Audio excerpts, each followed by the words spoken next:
Your Honor, the evidence in this case conclusively shows that the accused acted in sheer self-defense. ഒരു കാമഭ്രാന്തന്റെ മുമ്പിൽ ചെന്നുപെട്ട് പാവപ്പെട്ട ഒരു പെൺകുട്ടിയാണ് ഈ നിൽക്കുന്ന എന്റെ കക്ഷി. സ്വയരക്ഷയ്ക്ക് വേണ്ടിയും ഭാരത വനിതകൾ പരിപാവനമായി കരുതുന്ന ചാരിത്രം സംരക്ഷിക്കുന്നതിന് വേണ്ടിയും നടത്തിയ പോരാട്ടത്തിലാണ് Anand മരിക്കാനിടയായത്. So my client is fully entitled for the benefits of exemption under section 300 of the Indian Penal Code. അതുകൊണ്ട് എന്റെ കക്ഷിയെ വെറുതെ വിടണമെന്ന് ഞാൻ ബഹുമാനപ്പെട്ട കോടതി മുമ്പാകെ അപേക്ഷിക്കുന്നു. That's all, Your Honor.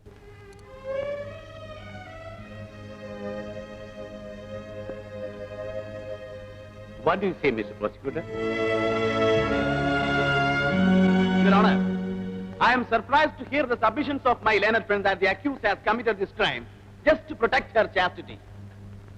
Exhibit P15 ആയി ഹാജരാക്കിയിരിക്കുന്ന ഡോക്യുമെന്റ്സ് എന്റെ സഹപ്രവർത്തക മറന്നു കളഞ്ഞതാകാം. ഈ നിൽക്കുന്ന പ്രതി അവിവാഹിതയായ ഈ സ്ത്രീ ഗർഭിണിയാണെന്ന് ഞാൻ പറഞ്ഞാൽ എന്റെ സഹപ്രവർത്തകയ്ക്ക് നിഷേധിക്കാൻ പറ്റുമോ?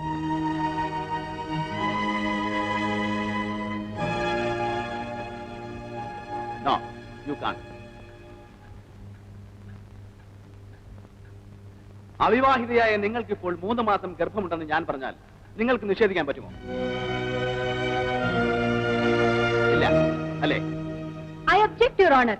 You should look into the documents before you object it. What documents are you referring to? Exhibit P15 medical certificate, Your Honor.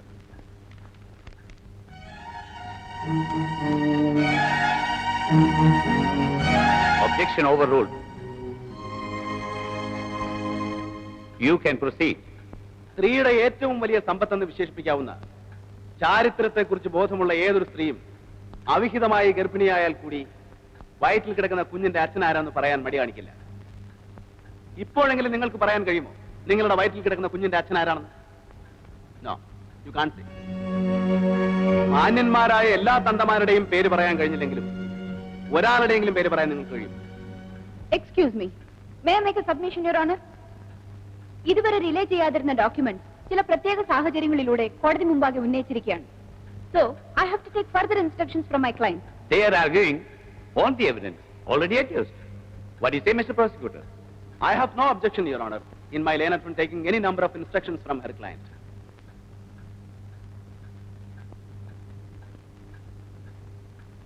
The case is adjourned to 30th of this month. എന്നാൽ ആ കുട്ടിക്ക് എന്നോട് പറയാമായിരുന്നില്ല. എനിക്കും അറിയില്ലായിരുന്നു. വക്കീലിനോടും ഡോക്ടർമാരോടും ഒന്നും വിളിച്ചേക്കാം. Ravi, 1 second. ഞാൻ പോട്ടെ.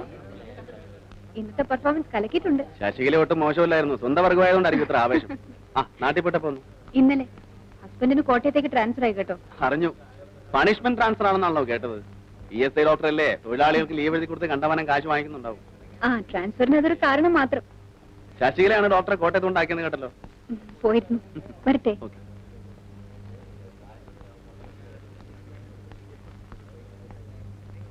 പണിക്കരെ, പണിക്കരെ, പണിക്കരെ,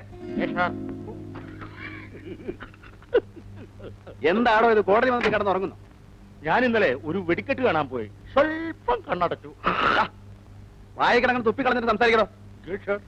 ഇപ്പൊ വായിലേക്ക് ഇട്ടതേ ഉള്ളൂ. 20 പൈസ ആർക്കൂല, തള്ളിപ്പോൺ സാർ. തന്റെ 20 പൈസക്ക് വേണ്ടി എന്റെ ദേഹം മുഴുവൻ ചീത്തയാക്കണോ? എപ്പ നോക്കിയാലും ഉണ്ടാവും വായി കുറുകുറ. തനിക്കൊന്ന് നിർത്തിക്കൂടെ? ഇത് പരമ്പരാഗതമായി കിട്ടിയ ഒരു അനുഗ്രഹമാണ് സാർ. എന്ത് മുറുക്കലോ? Yes sir. എന്റെ അച്ഛൻ ഗോപാലപ്പണിക്കരി മുറുക്കും, അമ്മ ഭഗീരഥി മുറുക്കും, അമ്മാവൻ മുറുക്കും, ഭാര്യ മുറുക്കും, മകൻ മുറുക്കും, മകളും മുറുക്കും. അപ്പൊ ഒരു കോളാമ്പി ഫാമിലി ആണല്ലേ? താൻ വൈകിട്ട് വീട്ടിലേക്കൊന്ന് വരണം. Yes sir.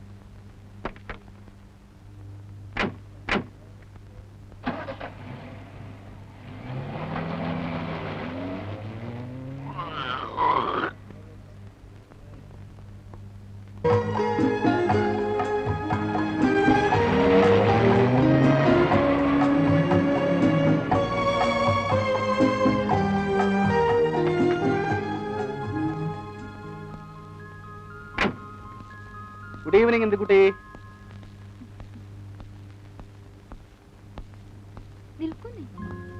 ഓ, ഞാനത് മറന്നു. കൊച്ചുകുട്ടിയല്ലേ എന്നും ഇങ്ങനെ ഓർമ്മിപ്പിക്കാൻ. പുറത്ത് എവിടെയെല്ലാം പോയിട്ട് വരുന്നതാ? അതിനല്ലേ ഷൂ ഇട്ടിരിക്കുന്നത്. എന്ത് പറഞ്ഞാൽ രവേട്ടിന് ഓരോ ന്യായീകരണം ഉണ്ടാവുമല്ലോ. അഡ്വക്കേറ്റ് ആയതുകൊണ്ടാ.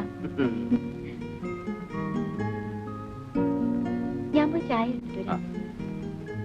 ആ എന്റെ കുട്ടി, ഇന്ന് നിന്റെ ഫേവറേറ്റ് സിംഗർ ശ്രീദേവിയുടെ കേസിന്റെ ആർഗ്യുമെന്റ് ആയിരുന്നു. എന്നിട്ട് എന്റെ പെർഫോമൻസ് നീ ഒന്ന് കാണേണ്ടതായിരുന്നു. ഈ നിൽക്കുന്ന പ്രതി അവിവാഹിതയായ ഈ സ്ത്രീ ഗർഭിണിയാണെന്ന് ഞാൻ പറഞ്ഞാൽ എന്റെ സഹപ്രവർത്തകയ്ക്ക് നിഷേധിക്കാൻ പറ്റുമോ? നോ, യു കാൺ. എന്താ രവിട്ട ഇത്? കോടതിയെന്ന് വെച്ചിട്ടാ? ഏകരവനെ, സ്ത്രീയുടെ ഏറ്റവും വലിയ സമ്പത്തെന്ന് വിശേഷിപ്പിക്കാവുന്ന ചാരിത്രത്തെക്കുറിച്ച് ബോധമുള്ള ഏതൊരു സ്ത്രീയും അവിഹിതമായ ഗർഭിണിയായാൽ പോലും വയറ്റിൽ കിടക്കുന്ന കുഞ്ഞിന്റെ അച്ഛൻ ആരാണെന്ന് പറയാൻ മടിക്കില്ല. എനിക്കൊന്നും കേൾക്കണ്ട, ഞാൻ പോയി ചായ എടുത്തിട്ട് വരാം.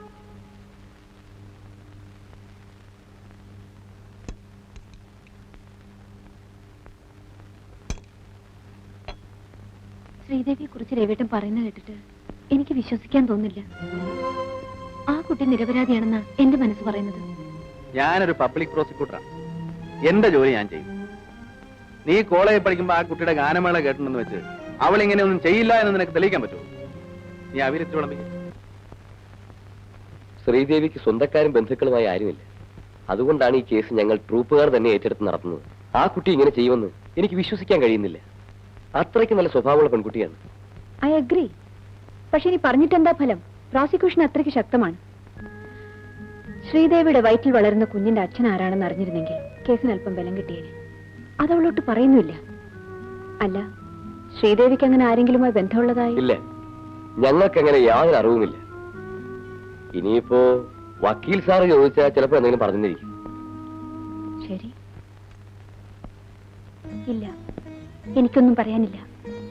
പറയാനുള്ളതെല്ലാം ഞാൻ കോടതിയിൽ പറഞ്ഞതാണ്. ശ്രീദേവിക്ക് എന്താണ് സംഭവിച്ചത് എന്നോട് തുറന്നു പറയൂ. എന്നാൽ മാത്രമേ കേസിന് അല്പമെങ്കിലും ബലം കിട്ടുകയുള്ളൂ. ആരാണ് ശ്രീദേവിയുടെ വയറ്റിൽ കിടക്കുന്ന കുഞ്ഞിന്റെ അച്ഛൻ? Please tell me Sridevi. എന്നോടെങ്കിലും പറയൂ. ഇല്ല, ഞാനത് പറയില്ല. എന്നോട് അത് മാത്രം ചോദിക്കരുത്. എനിക്കൊരു അപേക്ഷയുള്ളൂ. എനിക്ക് ഏറ്റവും വലിയൊരു ശിക്ഷ വാങ്ങിത്തരൂ.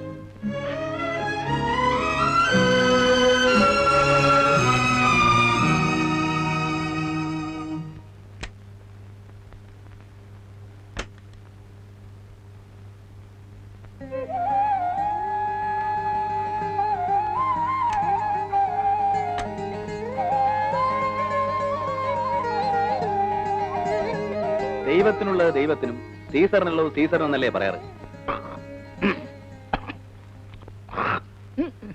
Good morning sir. മണിക്കരെ, യെസ് സർ. സാക്ഷികളോടെല്ലാം ഓഫീസിൽ വരാൻ പറഞ്ഞിട്ടുണ്ടോ? Yes sir.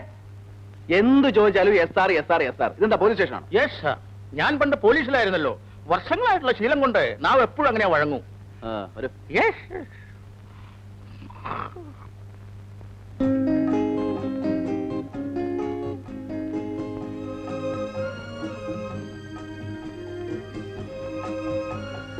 വരട്ടെ.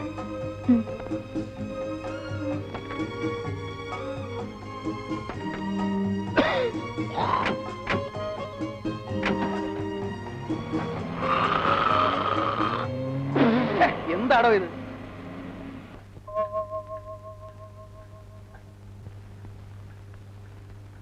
യുവർ ഓണർ, അച്ഛനോ അമ്മയോ ബന്ധുക്കളോ ആരുമില്ലാത്ത അബലയായ ഒരു പാവപ്പെട്ട പെൺകുട്ടിയാണ് എന്റെ കക്ഷി.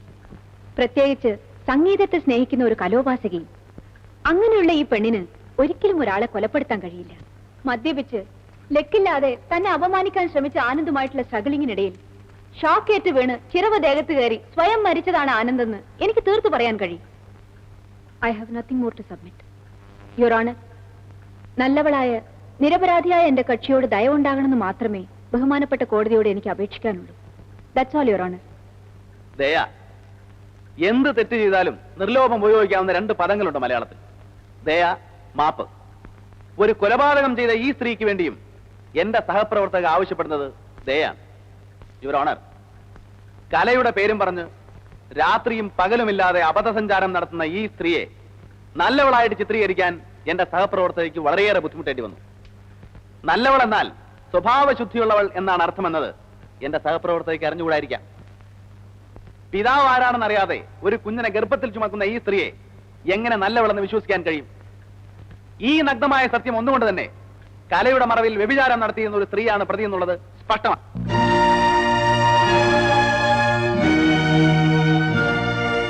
ഇങ്ങനെയുള്ള ഈ സ്ത്രീ ഭാരത സ്ത്രീകളുടെ ഭാവശുദ്ധി കാത്തു സൂക്ഷിക്കുന്നവളാണെങ്കിൽ ഇവരെ വെറുതെ വിടുന്നതിൽ എനിക്ക് വിരോധമില്ല. പക്ഷേ എന്റെ അഭിപ്രായം മറിച്ചാണ്.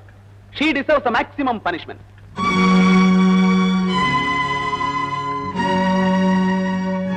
That's all, Your Honor.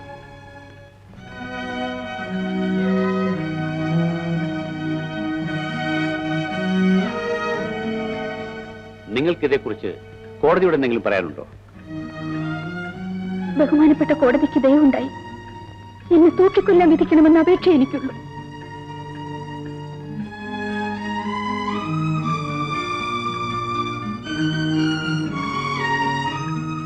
ഈ കേസ് ജഡ്ജ്മെന്റിന് വേണ്ടി 27-ാം തീയതിക്ക് മാറ്റിവെച്ചിരിക്കുന്നു.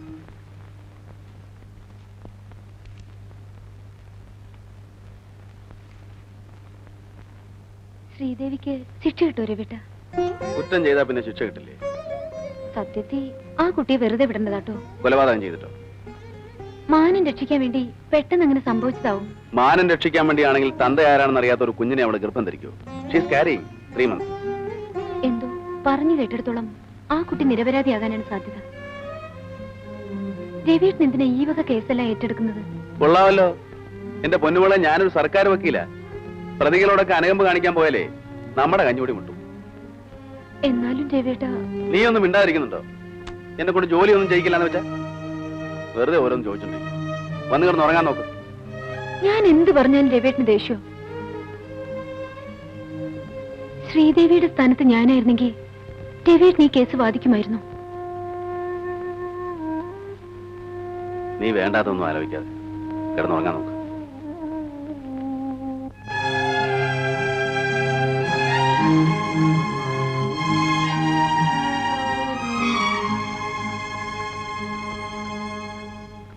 സാഹചര്യ തെളിവുകളുടെ അടിസ്ഥാനത്തിൽ പ്രതി കുറ്റം ചെയ്തതായി ഈ കോടതിക്ക് ബോധ്യം വന്നിരിക്കുന്നതിനാൽ ഇന്ത്യൻ ശിക്ഷാ നിയമം 302-ാം വകുപ്പ് പ്രകാരം പ്രതി കൊലപാതകം ചെയ്തതായി തെളിഞ്ഞിരിക്കുന്നു.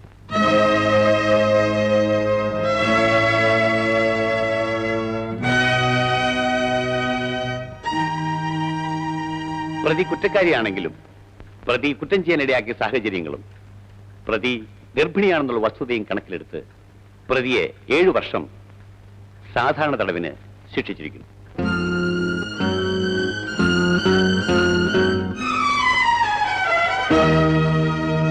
പ്രതി ഗർഭിണിയായതിനാൽ ശിക്ഷാസമയത്ത് ജയിലിൽ പ്രതിക്ക് വൈദ്യസഹായവും ശുശ്രൂഷയും നൽകിയിരിക്കണം. I hereby direct that the superintendent of the central jail will follow the above instructions strictly.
ശ്രീദേവിയുടെ കേസിന്റെ വിധി പറഞ്ഞു രവിട്ട?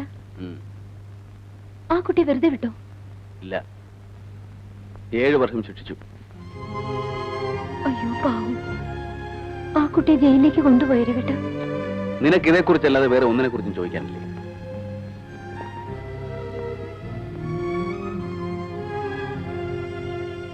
ഞാനിന്ന് നേരത്തെ വന്നത് നിനക്ക് അമ്പലത്തിൽ പോണെന്ന് പറഞ്ഞുകൊണ്ടാ. ഫ്രണ്ട്സ് എല്ലാം കൂടെ ഒരു പാർട്ടിക്ക് ക്ഷണിച്ചതാ. പിന്നെ ഞാൻ ആൾസോക്ക് അടിച്ചെന്നെ വരത്തുള്ളായിരുന്നു. ആ പാവം പെൺകുട്ടിയെ 7 വർഷം ശിക്ഷിച്ചതിന്റെ ആഘോഷത്തിനായിരിക്കും. കഷ്ടമുണ്ട് രവിയേട്ട. നിങ്ങൾ വക്കീലന്മാർക്ക് യാതൊരു സെന്റിമെന്റ്സും ഇല്ല. ഞങ്ങൾ വക്കീലന്മാർക്ക് ഒരൊറ്റ സെന്റിമെന്റ്സേ ഉള്ളൂ, അവരവരുടെ ഭാര്യ, കുട്ടികൾ, കുടുംബം. എന്നാൽ ഈ വക്കീൽ പണി അത്ര നല്ല ജോലിയൊന്നുമല്ല. നിരപരാധിയാണ് ശിക്ഷിക്കപ്പെടുന്നെങ്കിൽ ആ ശാപം രവിയേട്ടനല്ലേ കിട്ടൂ. ഇന്ന വല്ല നാട്ടിൻപുറത്തുള്ള വാദ്യന്മാരോ വല്ല മൃഗഡോക്ടർമാരോ ആരെങ്കിലും കെട്ടാണ്ടിരുന്നത്. എന്നധികം കളിയാക്കൊന്നും വേണ്ട കേട്ടോ. എന്റെ പൊന്ന് ഇന്ദുക്കുട്ടി, നമുക്ക് ഇതൊക്കെ നോക്കിയാൽ ജീവിക്കാൻ പറ്റുമോ? വാ, അമ്പലത്തിൽ പോണ്ടേ?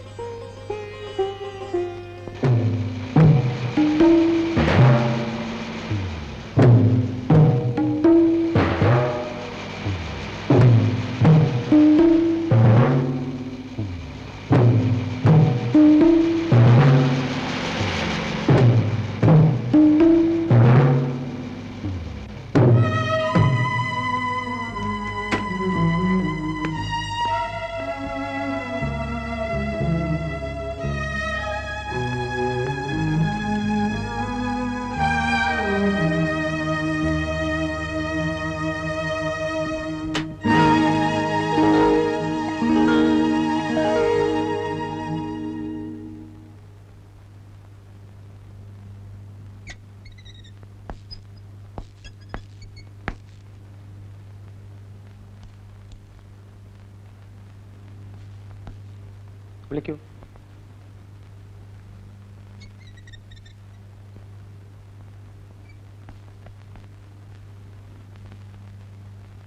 എന്താ പേര്?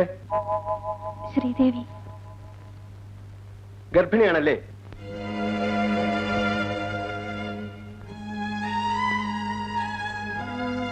ജയിൽ ഡോക്ടറെ കാണിച്ചിട്ട് അഡ്മിറ്റ് ചെയ്താൽ മതി. Yes sir.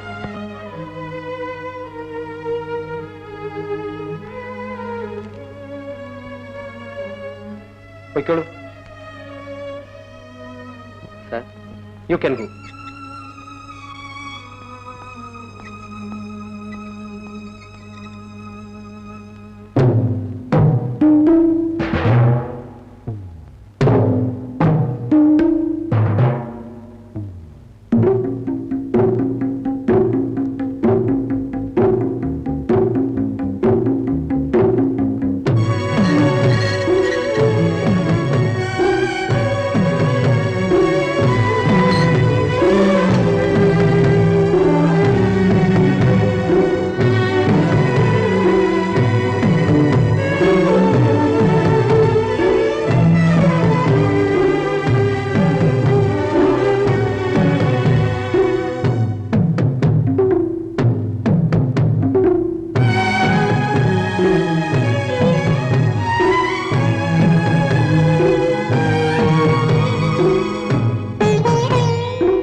പ്രിയമുള്ളത്, CAC-യുടെ ഗാനങ്ങൾ ആരംഭിക്കുക.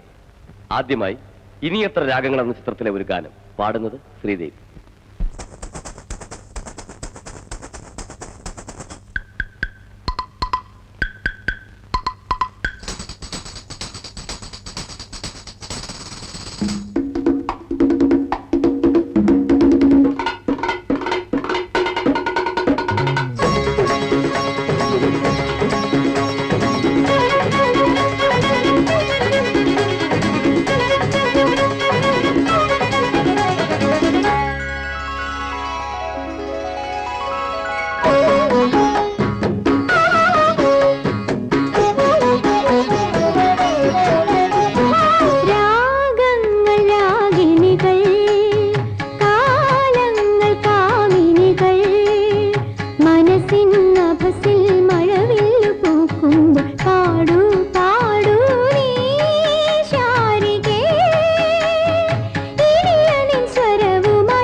ശ്രീദേവി ഉറക്കമായോ?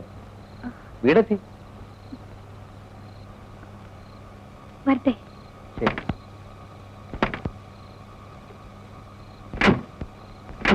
ഒറ്റയ്ക്ക് പോണ്ട, ഞാൻ കൊണ്ടുവന്നാക്കാം. വേണ്ട, ഞാൻ പറ്റോളാം.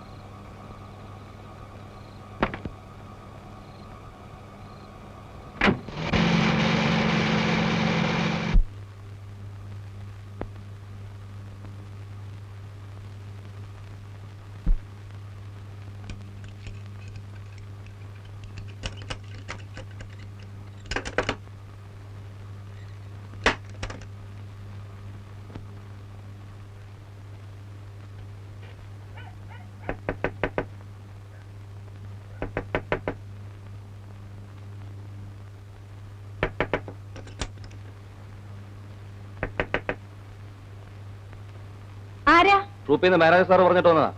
മാനേജർ സാറോ? അതെ.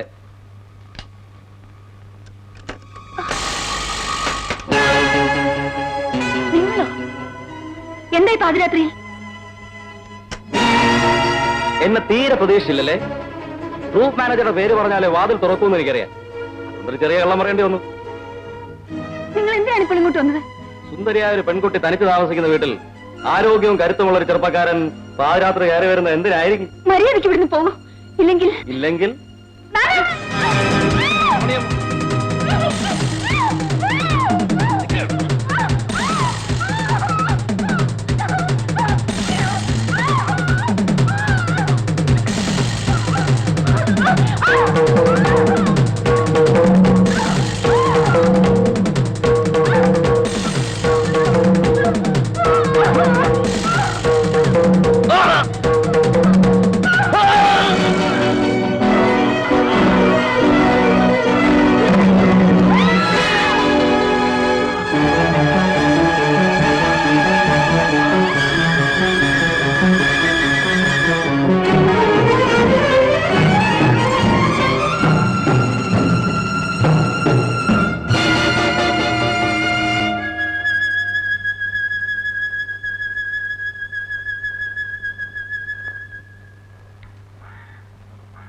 നീ എന്താ വെച്ചൊന്നും കഴിക്കത്തില്ലേ? മണി 5 ആയല്ലോ.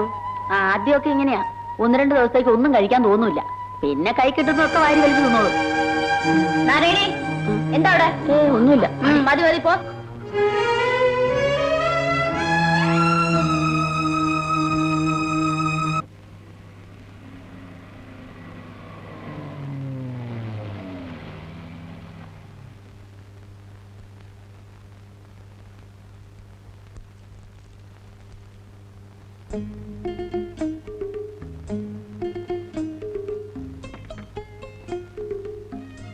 ഗുഡ് ഈവനിംഗ് കുട്ടി.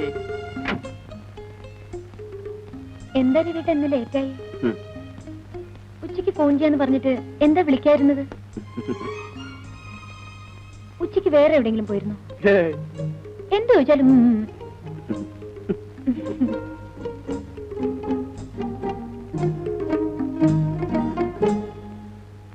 ഞാൻ ചായ എടുത്തോണ്ട് വരാം. വേണ്ട. എന്താ? എനിക്കറിയാം, ഇന്ന് കുടിച്ചിട്ടുണ്ടല്ലേ? പിന്നെ കുടിക്കുന്ന ദിവസമാ രവിട്ടൻ ഹാൾസും ചോദിച്ചോണ്ട് വരുന്നത്. നീ നമ്മുടെ അഡ്വക്കേറ്റ് മോഹന്റെ വെഡിങ് ആനിവേഴ്സറി ആയിരുന്നു. ഞങ്ങൾ എല്ലാവരും ഓരോ സ്മാൾ അടിക്കണമെന്ന് അവനൊരു വാശി. ഞാൻ ഒഴിഞ്ഞു മാറാൻ ശ്രമിച്ചതാ, പക്ഷെ അവൻ സമ്മതിക്കണ്ടേ? അതെ അതെ, കുടിക്കാൻ ഓരോരോ കാരണങ്ങൾ. എന്തിനാ രവിട്ടൻ ഇങ്ങനെ തുടങ്ങുന്നത്? അത് കൊള്ളാം. അല്ല, നിന്നെ ഞാൻ കല്യാണം കഴിച്ചിട്ട് 2-2.5 വർഷമായില്ലേ? എന്നിട്ട് നിന്റെ എന്തിട്ടാ കുട്ടിയെ എന്നുള്ള ഈ വള്ളുവനാടൻ ഭാഷ മാറ്റാറായില്ലേ? വേണ്ട വേണ്ട, മറിക്കാനൊന്നും നോക്കണ്ട. ചൂടാകാതെ മാഡം, നമുക്ക് വഴിയുണ്ടാക്കാം. വാ.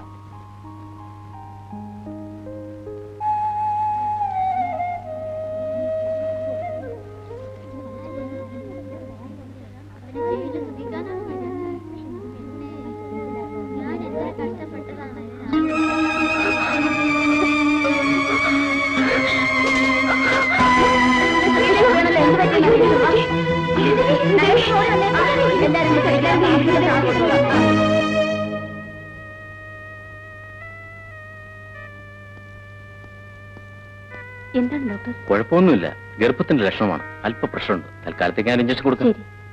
ആ, ഇവരെല്ലാം വേഗം വാർഡിലേക്ക് കൊണ്ടു പോണോ? ഒന്നും പറഞ്ഞു പോലുമില്ല, എന്താണെന്നൊന്ന് പറഞ്ഞും കൂടെ ഇല്ല. ഓ, നടക്ക്. എന്നാലും അവൾ ഒപ്പിച്ചോണ്ട് ആളോടി വന്നത് ഭയങ്കര.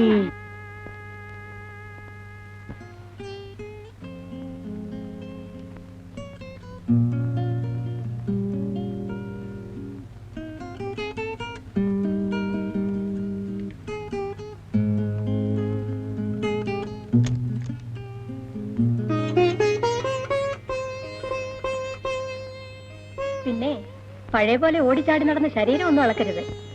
ടെസ്റ്റ് ചെയ്തിട്ട് എന്താണ് ഡോക്ടർ സാറേ വിശേഷം? പ്രത്യേകിച്ച് വിശേഷമൊന്നുമില്ല. അധികം യാത്രയൊന്നും ചെയ്യണ്ട. ഞാൻ കുറച്ച് ടാബ്ലറ്റ്സ് തരാം.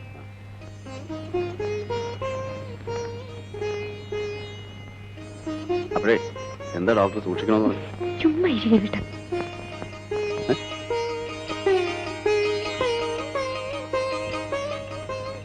ഇതാ ടാബ്ലറ്റ്. മേനോൻ ചേട്ടനെ ഒന്ന് കണ്ടിട്ട് പോകാമെന്ന് കരുതിയാ നടക്കുമെന്ന് തോന്നുന്നില്ല.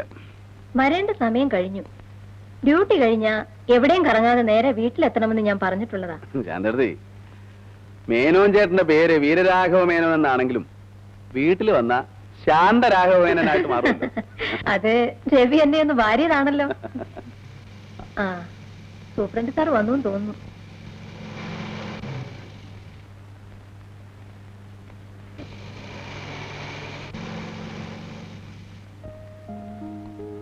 അല്ല, ഇതാര്? നിങ്ങളെപ്പോ വന്നു? ഞങ്ങൾ വന്നിട്ട് കുറെ നേരമായി. മേനോൻ ചേട്ടനെ കണ്ടു പോകാന്ന് കരുതി.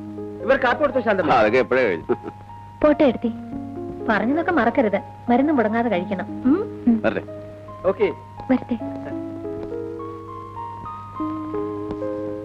നിങ്ങളോട് വാങ്ങിക്കാൻ പറഞ്ഞ സാധനങ്ങളൊക്കെ വാങ്ങിച്ചോ? അതെങ്ങനെ വാങ്ങിക്കാനാ? കാലത്ത് ചെന്നപ്പോ മുതലേ ഏടാകൂടങ്ങളാ. അവിടെ ജോലിയില്ലാതെ നിൽക്കുന്ന എത്രയോ പോലീസുകാരുണ്ട്. അവരെ ആരെ കൊണ്ടെങ്കിലും വാങ്ങിപ്പിക്കാമായിരുന്നില്ലേ? അവന്മാരെ അയച്ചാ ഒത്തിരി മുതലാവും. കൊടുത്തയക്കുന്നതിന്റെ പകുതി അവന്മാര് കക്കും. അതിലും ഭേദം അവിടെ കിടക്കുന്ന ഏതെങ്കിലും കള്ളന്മാരെ അയക്കുന്ന. അവന്മാരാകുമ്പം ഈ പോലീസുകാരെ പോലെ നക്കാപ്പിച്ച കാശ് മോഷ്ടിക്കല. അതെങ്ങനെയാ?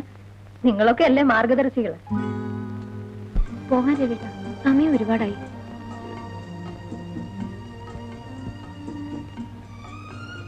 ശാന്തടുത്ത് കാണണ്ട. റെസ്റ്റ് എടുക്കാൻ പറഞ്ഞിട്ട് ബീച്ചിൽ ഇങ്ങനെ കറങ്ങിയടിച്ച് നടന്നാലേ എന്നെ വഴക്ക് പറയാ. ശാന്തടുത്ത് ചോദിച്ചാ രവിയിട്ട് നിർബന്ധിച്ചിട്ടാണെന്നേ ഞാൻ പറയൂ. അതിനിപ്പോഴേ റെസ്റ്റ് എടുക്കണം. മാസത്ര കിടക്കുന്നു. ഈ രവിയേട്ടന് ഒന്നും അറിഞ്ഞൂടാഞ്ഞിട്ടാ. അത് ഞാൻ പ്രസവിച്ചിട്ടില്ല. ആ, ഒരു കാര്യം പറയാൻ മറന്നു. മുത്തശ്ശിയുടെ കത്തുണ്ടായിരുന്നു. എന്താ നാട്ടിലെ വിശേഷം? എന്നെ പ്രസവത്തിന് കൂട്ടിക്കൊണ്ടു പോകാനുള്ള മാസക്കണക്ക് നോക്കിയിരിക്കത്ര. നിന്നെ അങ്ങോട്ട് കൂട്ടിക്കൊണ്ടു പോയാ ഇവിടെ ഞാൻ ഒറ്റക്കാവില്ലേ? നിനക്ക് പോണമെന്നുണ്ട്. രവിയേട്ടനെ വിട്ടിട്ട് പോകാൻ എനിക്ക് മനസ്സ് വരൂ. പിന്നെ ആദ്യത്തെ പ്രസവം പെണ്ണു വീട്ടുകാരുടെ അവകാശമോ? എന്ത് അവകാശമായാലും കൊള്ളാം. ഇവിടെ ആവുമ്പോ എഫിഷ്യന്റ് ആയ ഡോക്ടേഴ്സും നല്ല ഹോസ്പിറ്റൽസും ഒക്കെയാണ്. ആദ്യത്തെ മണിക്കൂട്ടന്റെ പ്രസവം ഇവിടെ, സെക്കൻഡ് മണിക്കൂട്ടിയുടെ പ്രസവം അവിടെ. എല്ലാം രവിയേട്ടന്റെ ഇഷ്ടം. ആ, പോകുന്ന വഴിക്ക് എനിക്ക് കുറച്ച് ഉള്ളന്നൂലും മറ്റും വാങ്ങാനുണ്ട്. വെറുതെ ഇരിക്കുമ്പോ കുട്ടിയുടുപ്പ് തന്നെയാ. മണിക്കുട്ടനോ അതോ മണിക്കുട്ടിക്കോ? കുട്ടിയുടുപ്പ് മണിക്കുട്ടനും മണിക്കുട്ടിക്കും ഇടാം. രണ്ടെണ്ണം.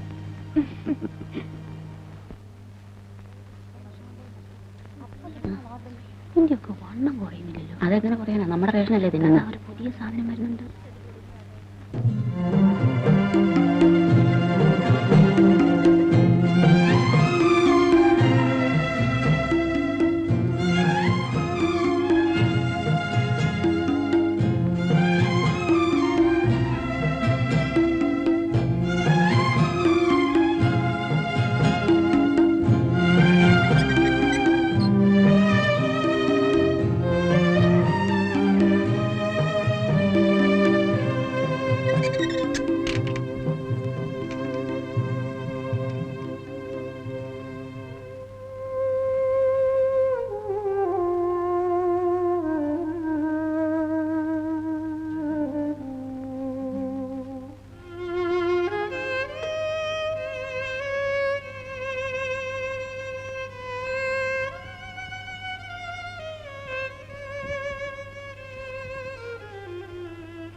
എന്താ പേര്?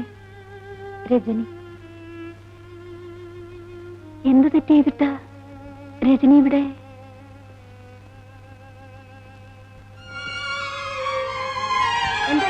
ജോലി?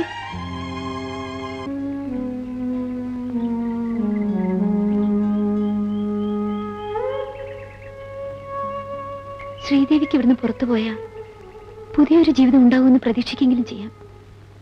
പക്ഷേ എനിക്ക്, രജനിക്ക് എത്ര വർഷത്തെ ശിക്ഷയാ? ഒരു നിമിഷത്തെ ശിക്ഷ. മനസ്സിലായില്ലല്ലേ? ശിക്ഷകളിൽ ഏറ്റവും വലിയ ശിക്ഷ വധശിക്ഷ. തൂക്കുമരവും കാത്തുകിടക്കുന്ന കൊലയാളിയാണ് ഞാനിന്ന്. ഇരട്ട കൊലപാതകം.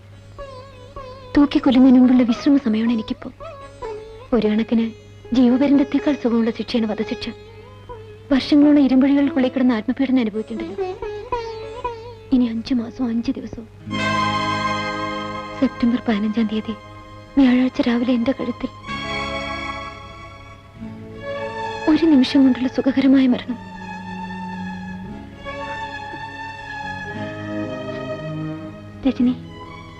രജനിക്ക് എന്താണ് സംഭവിച്ചത്?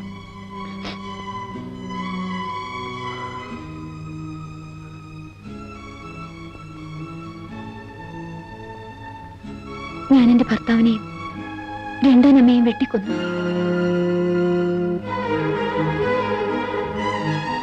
ശ്രീദേവിക്കറിയാമോ, ഞങ്ങളുടേതൊരു പ്രേമവിവാഹമായിരുന്നു. നീണ്ട 5 വർഷത്തെ ദൈവികമായ പ്രേമത്തിന് ശേഷമാണ് ഞങ്ങൾ വിവാഹിതരായത്. മകളുടെ ഭർത്താവിനെ സ്വന്തം മകനായും ഭാര്യയുടെ അമ്മയെ സ്വന്തം അമ്മയെയും കരുതണമെന്നല്ലേ നമ്മുടെ ആചാരം. പക്ഷേ എന്റെ ഭർത്താവിനും രണ്ടാനമ്മയ്ക്കും അങ്ങനെ കാണാൻ കഴിഞ്ഞില്ല. ഒരു ദിവസം ഞാൻ അമ്പലത്തിൽ പോയി വരുമ്പോ ഒരു ഭാര്യയ്ക്ക് സഹിക്കാനാവാത്ത കാഴ്ചയാണ് ഞാൻ കണ്ടത്. പിന്നീട് ഞാൻ ഒന്നും ഓർത്തില്ല. കയ്യെ കിട്ടി കൊടുവാളെടുത്ത് വെട്ടി രണ്ടിനെയും കൊന്നു.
എന്റെ ഉയിരായി നീ മാറി, നിന്റെ നിഴലായി ഞാൻ മാറി, എങ്ങെങ്ങും എൻ മുന്നിൽ നീയായി, ഹൃദയം നിറയെ നീയായി. നിന്റെ ഉയിരായി നീ മാറി, നിന്റെ നിഴലായി ഞാൻ മാറി.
എന്റെ ഉയിരായി നീ മാറി നിന്റെ നിഴലായി ഞാൻ മാറി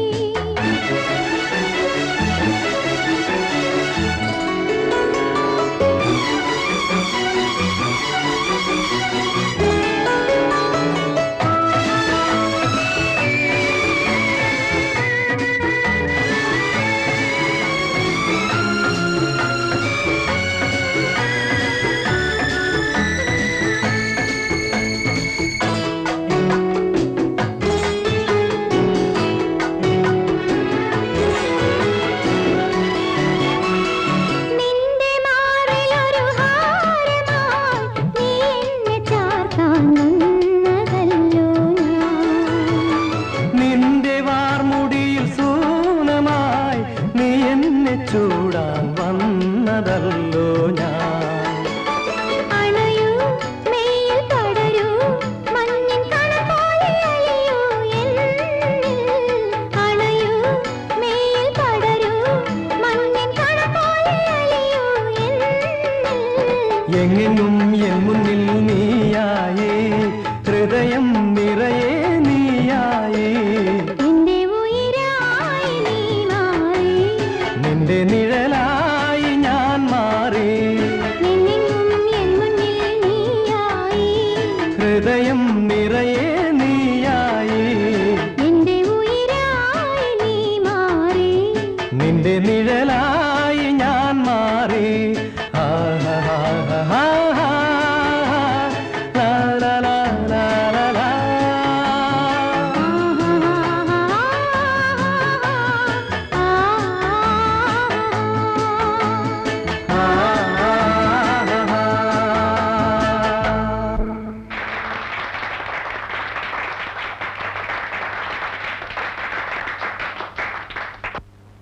എടോ തന്റെ പാട്ട് ഇന്നലെ വളരെ മോശമായി. അന്ന് ആ ഫൈൻ ആർട്സ് ഹോളിൽ പാടിയതുപോലെ ഇതുവരെ ഒരിടത്ത് കേട്ടിട്ട്. സ്റ്റേജിന് മുന്നിൽ വന്നിരുന്ന് ഗോഷ്ടി കാണിച്ചാൽ പിന്നെ ഇങ്ങനെ പാട്ട് നന്നാവുന്നത്? ആ നമുക്ക് അവിടെ പോയി ഒരു ഐസ്ക്രീം കഴിക്കാം. അയ്യോ, തണുത്തൊന്നും എനിക്ക് വേണ്ട. ഓ പാട്ടുകാരിയല്ലേ, തണുത്തത് കഴിച്ചാ തൊണ്ട പോവുമായിരിക്കും. ആ ഒരു ഗുഡ് ന്യൂസ് ഉണ്ട്. എനിക്ക് കുവൈറ്റിൽ ഒരു ജോലി ശരിയായിട്ടുണ്ട്. ഒരു വലിയ കമ്പനിയിലെ ബിസിനസ് എക്സിക്യൂട്ടീവ്. 4 മാസം കഴിഞ്ഞ് ജോയിൻ ചെയ്താൽ മതി. അതുവരെ ഈ ബാങ്കിലെ ജോലി തുടരാമെന്ന് വിചാരിച്ചു. എന്തിനാ സതീഷ് ഇത്രയും ദൂരെയൊക്കെ പോകുന്നത്? ഇപ്പോഴുള്ള മാനേജർ ഉദ്യോഗം പോരെ? അതിനെന്തോ ഒരു കുറവ്? എടി പെണ്ണേ, എനിക്ക് കുവൈറ്റിൽ കിട്ടിയിരിക്കുന്ന ജോലി ഉണ്ടല്ലോ, അത് കിട്ടണമെങ്കിൽ ഭാഗ്യം ചെയ്യണം. ആ നീ വിഷമിക്കാതെ. അവിടെ പോയാൽ എന്നെ കാണാൻ പറ്റില്ലെന്നായിരിക്കും. ജോയിൻ ചെയ്ത് 6 മാസം കഴിഞ്ഞ് ഞാനിങ്ങ് വരത്തില്ലേ? എന്നിട്ട് നിന്നെയും കൂട്ടി ഒരു പോക്കുണ്ട് കുവൈറ്റിലേക്ക്. Miss ശ്രീദേവിയായിട്ടല്ല, Mrs സതീഷായിട്ട്. ഹണിമൂണൊക്കെ അവിടെ.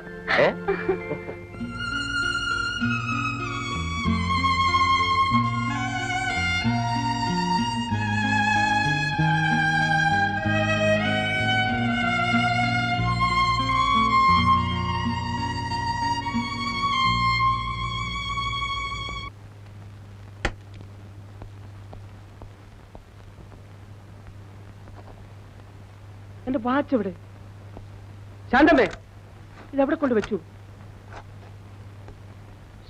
എന്തിനാ വിളിച്ചു പോകുന്നത്? എന്റെ വാച്ച് കണ്ടോ? വാച്ച് നിങ്ങൾ അവിടെയല്ലേ വെക്കാറുള്ളത്? കണ്ണു തുറന്നു നോക്ക്.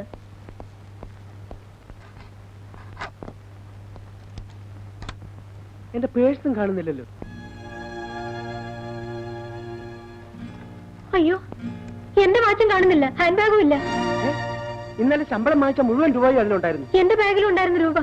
ഇത് ആരെടുക്കാൻ? അയ്യോ, നീ ഇത് കണ്ടോ?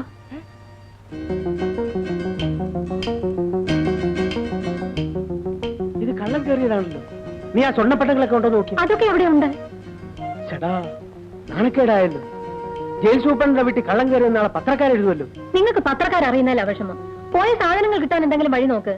പോയതങ്ങ് പോട്ടെ ശാന്തമ്മേ, നാട്ടുകാരറിഞ്ഞ എനിക്കാ കുറച്ചില്. അല്ല, കക്കാൻ വന്നവൻ വീട്ടിന്റെ മുമ്പിൽ എഴുതി വെച്ചിരുന്ന ജയിൽ സൂപ്രണ്ടെന്ന നെയിം ബോർഡ് കണ്ടു കാണില്ല. കണ്ടെങ്കിൽ അവൻ കയറില്ലായിരുന്നു. പിന്നെ കക്കാൻ വരുന്നവൻ നെയിം ബോർഡ് നോക്കിയിട്ടല്ലേ വരുന്നത്. നാണക്കേടും പറഞ്ഞിരുന്നിട്ട് കാര്യമില്ല. നിങ്ങൾ ആ സ്റ്റേഷനിലേക്ക് വിളിച്ചു പറഞ്ഞേ. ശരി.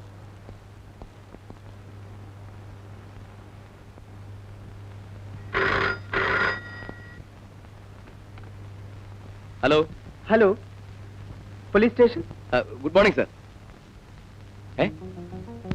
ഇന്നലെ രാത്രി വാച്ചും രൂപയും മാത്രമേ മോഷണം പോയിട്ടുള്ളൂ. ആ, ഇന്ന് വെളുപ്പിനെ റെയിൽവേ സ്റ്റേഷനിൽ വെച്ച് ഒരുത്തനെ പിടികിട്ടിയിട്ടുണ്ട്. ഒരുപക്ഷെ അവനായിരിക്കും. നമ്മുടെ സ്ഥിരം ലിസ്റ്റിൽ പെട്ടതാ. വാച്ച് പരം. വാച്ചും രൂപയും മോഷ്ടിക്കുന്നത് അവന്റെ പ്രധാന ഹോബി. ആ, ശരി സർ. ഏതായാലും ഞാൻ അവനെ ഒന്നും കൂടെ ചോദ്യം ചെയ്ത് നോക്കാം. Yes sir. ഓക്കെ. എഴുന്നേക്കടാ. അമ്മച്ചിയാണോ? ഞാൻ എടുത്തിട്ടില്ല സാർ. നീ എടുത്തിട്ടില്ല അല്ലേ? ജോർജ് സാർ,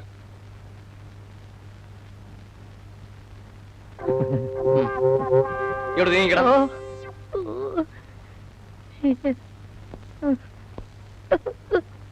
നീയാണോടാ ജയിൽ സൂപ്രണ്ടിന്റെ വീട്ടിൽ കയറി വാച്ചിന്റെ രൂപയും മോഷ്ടിച്ചത്? ഇല്ല സാർ, സാറാണ് സത്യം. ഇല്ല സാർ, എനിക്ക് എന്തിനാ സാർ വാച്ച്? എനിക്ക് എന്തിനാ സാർ രൂപ? ഞാൻ വെറും ഒരു പാമരനാം പാന്തൻ.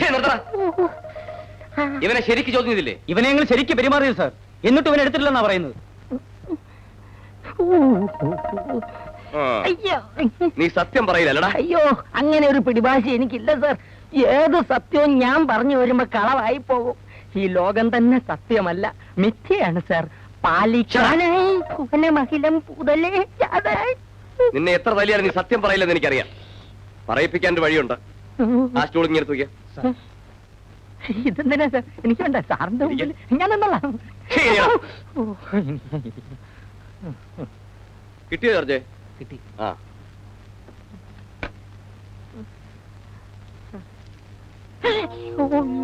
നിന്നെ കൊണ്ട് സത്യം പറയിപ്പിക്കാൻ 30 രൂപയുടെ ചെലവേ എനിക്കുള്ളൂ. അയ്യോ, റമ്മോ? കുടിക്ക. വേണ്ട സാർ, ഇനിയും എന്നെ എത്ര വേണമെങ്കിലും തല്ലിക്കൊള്ളൂ. ഈ റം എനിക്ക് തരരുത്. ഇവൻ അകത്താക്കിയ സത്യം പറഞ്ഞ് ഞാനും അകത്തായി പോവും. കുടിക്കടാ.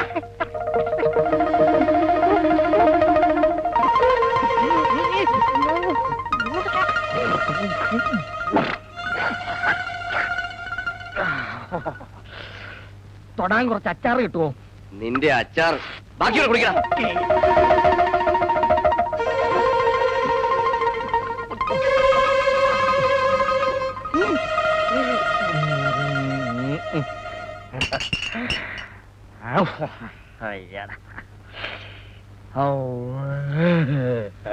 എടാ, നീയാണോ സൂപ്രണ്ടിന്റെ വീട്ടിൽ കയറി മോഷ്ടിച്ചത്?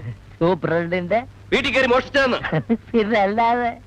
ജയിൽ സൂപ്രണ്ട് എന്ന ബോർഡ് കണ്ടപ്പോ എനിക്ക് തോന്നിയൊന്ന് അതേടാ, കേറി പഠിക്കാൻ പറ്റിയ സ്ഥലം എങ്ങനെയാ നീ വീട്ടിൽ കയറി? പറയാം. ആദ്യം ഞാൻ ടെറസിൽ കയറി. അവിടെ നിന്ന് കയറ് കെട്ടി സൂപ്രണ്ട് സാറിന്റെ മുറി ഇറങ്ങി. എന്നിട്ട് മേശ തുറന്ന് വാച്ചെടുത്തു. പിന്നെ പേഴ്സ് എടുത്തു. അകത്തെ മുറിയിൽ ചെന്ന് കൊച്ചമ്മയുടെ വാച്ചെടുത്തു. കൊച്ചമ്മയുടെ പേഴ്സ് എടുത്തു. വേറെ ഒന്നും എടുത്തില്ല. വാച്ചും പേഴ്സും അല്ലാതെ ഈ വാച്ച് വരുമ്പോ വേറെ ഒന്നും എടുക്കത്തില്ല. വാച്ച് എനിക്കൊരു ക്രൈസാ, പേഴ്സ് എനിക്കൊരു ഹോബി. നിന്റെ ഒരു ക്രൈസും ഹോബി. ഒന്ന് ചുമ്മാ എഴുതി സാറേ. ആ, പിന്നെ സാറേ, ഈ സൂപ്രണ്ട് സാർ ഇങ്ങനെ ബോധമില്ലാതെ കിടന്നുറങ്ങിയ വല്ല പെരുങ്കള്ളന്മാരും വന്ന് വിലപിടിപ്പുള്ള സ്വർണമോ മറ്റോ എടുത്തോണ്ട് പോയി എന്ത് ചെയ്യും? പോകന്നെ. പിന്നെ അവരെ മഷിയിട്ട് നോക്കിയാ കാണൂല. നീ അവിടെ നിർത്ത സാധനങ്ങളൊക്കെ എവിടെയാടാ? സാധനമൊന്നും ഞാൻ എടുത്തിട്ടില്ല. നിന്നോടാ ചോദിച്ചത്. ആ, അത് പറയണമെങ്കിൽ ഊതാതെ അക്കാര്യം പറയണമെങ്കിൽ എനിക്കൊരു ഹാഫും കൂടെ മേടിക്കുക.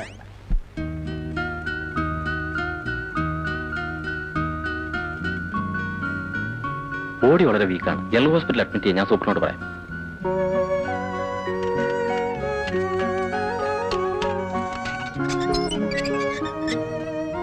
വരൂ, ജനറൽ ഹോസ്പിറ്റലിലേക്ക് പോവാം. എടി, ജയിലിൽ വരുന്നെങ്കിൽ ഗർഭം ഉണ്ടാക്കിക്കൊണ്ട് വരണം. നല്ല ഭക്ഷണം, പുറത്ത് ആസ്പത്രി പോയുള്ള ചികിത്സ. എടി മതി, നിർത്ത്.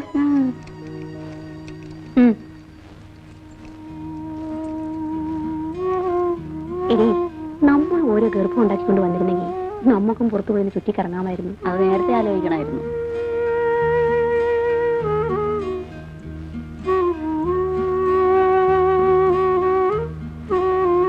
ഞാൻ പോയിട്ട് വരട്ടെ രജനി.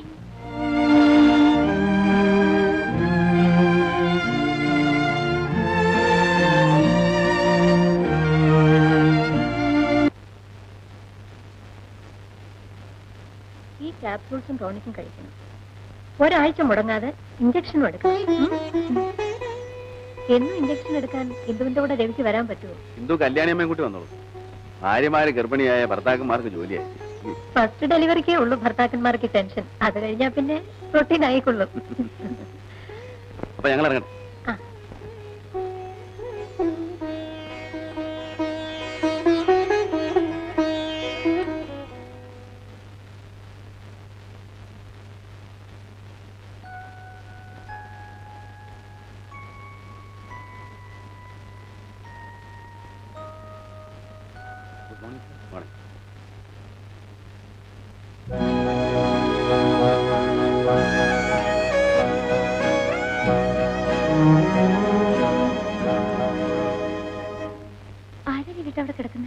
നീ എപ്പോഴും പറയാറില്ലേ ആ പാട്ടുകാർ ശ്രീദേവി ജയിലിൽ നിന്ന് എന്തെങ്കിലും ട്രീറ്റ്മെന്റ് കൊണ്ടുവന്നായിരിക്കും.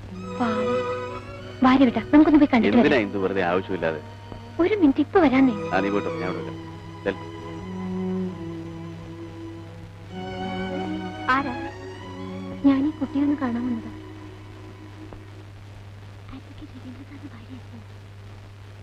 ശ്രീദേവി, ദേവിനെ ആരാ കാണാൻ വന്നിരിക്കുന്നു?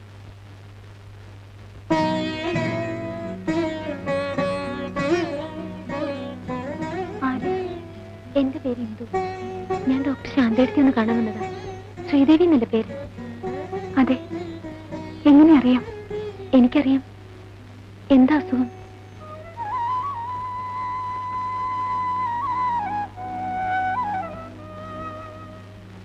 നമുക്ക് രണ്ടുപേർക്കും ഒരേ അസുഖമാണല്ലോ. ഇതെത്രയും മാസം? 7. എനിക്ക് 5-ാം മാസമാണ്. ഞാൻ പോട്ടെ ശ്രീദേവി.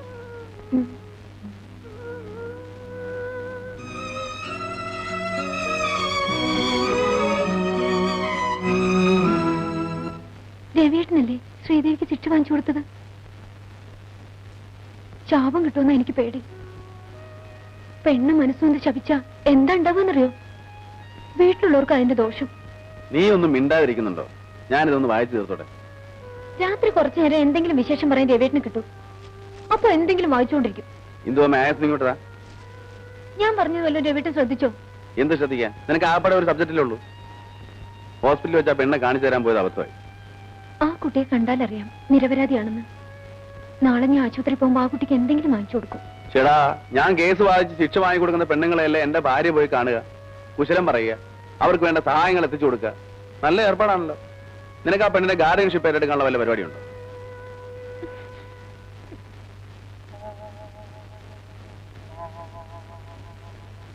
നീ ഇങ്ങനൊരു പഞ്ചഭാവമായിപ്പോയല്ലോ.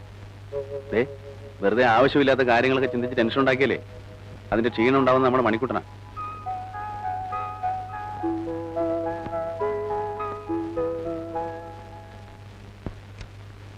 ഇന്ദു, ഞാൻ ഇറങ്ങുന്നു. ഇന്ന് രവിയേട്ടൻ എല്ലാം മറന്നു. ഗുരുവായൂരപ്പനെ തൊഴുന്ന കാര്യം മറന്നില്ലേ? ആ, കോടതിയിൽ പോകാനുള്ള തിരക്കൊണ്ടാണ് ഗുരുവായൂരപ്പനെ മറന്നതെന്ന് മൂപ്പർക്ക് മനസ്സിലാവും. പക്ഷെ എന്റെ ഇന്ദുക്കുട്ടിക്ക് മാത്രം മനസ്സിലാവും. ആ, മനസ്സിലാവില്ല. ഇതൊക്കെ പറഞ്ഞു ചെയ്യിക്കേണ്ട കാര്യങ്ങളല്ല. സോറി.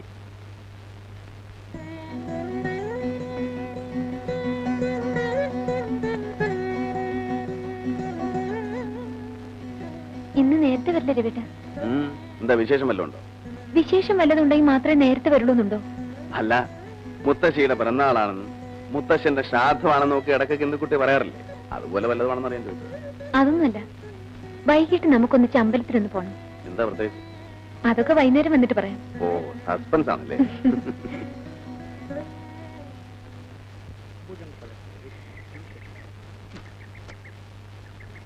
വയലെല്ലാം എടുത്താടോ, പോയി തുപ്പിട്ട് പാടോ. ആ ഇന്ദു, ഞാൻ പോയിട്ട് കാറയക്കാം. കല്യാണി മേൻകുട്ടി ഹോസ്പിറ്റലിൽ പോയി ഇഞ്ചക്ഷൻ എടുക്കാം.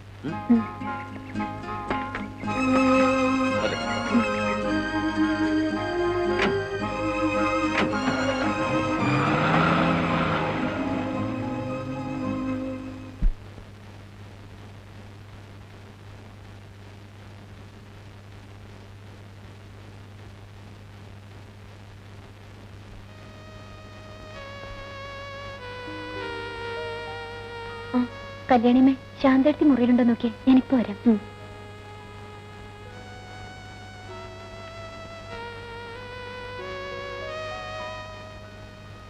ശ്രീദേവിക്ക് വേണ്ടി കുറച്ച് ആപ്പിള് കൊണ്ടുവന്നിട്ടുണ്ട്, കൊടുത്തോട്ടെ.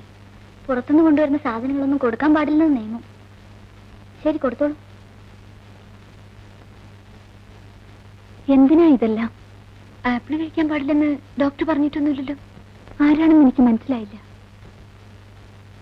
എന്നോട് ഇത്രയും സ്നേഹം കാണിക്കാൻ നിങ്ങളുടെ സഹോദരിയാണെന്ന് കരുതിയാൽ മതി. ഞാനിവിടെ സാധാരണ കിടക്കുന്ന രോഗിയെ പോലെയല്ല. 7 വർഷം ജയിൽ ശിക്ഷയ്ക്ക് വിധിക്കപ്പെട്ട തടവുകാരിയാണ്. എല്ലാം എനിക്കറിയാം.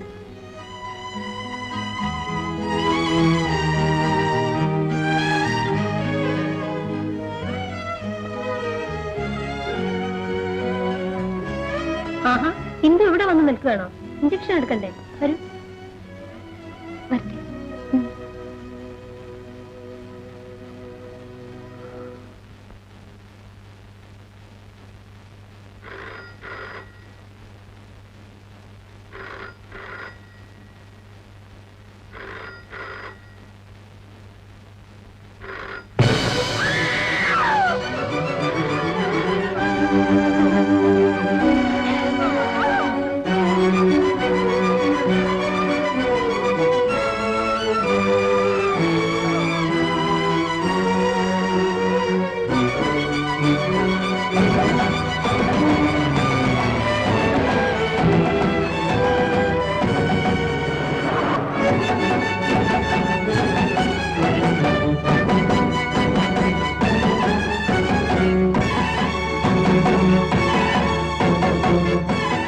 ചേച്ചി, എന്റെ എന്തു പറ്റി?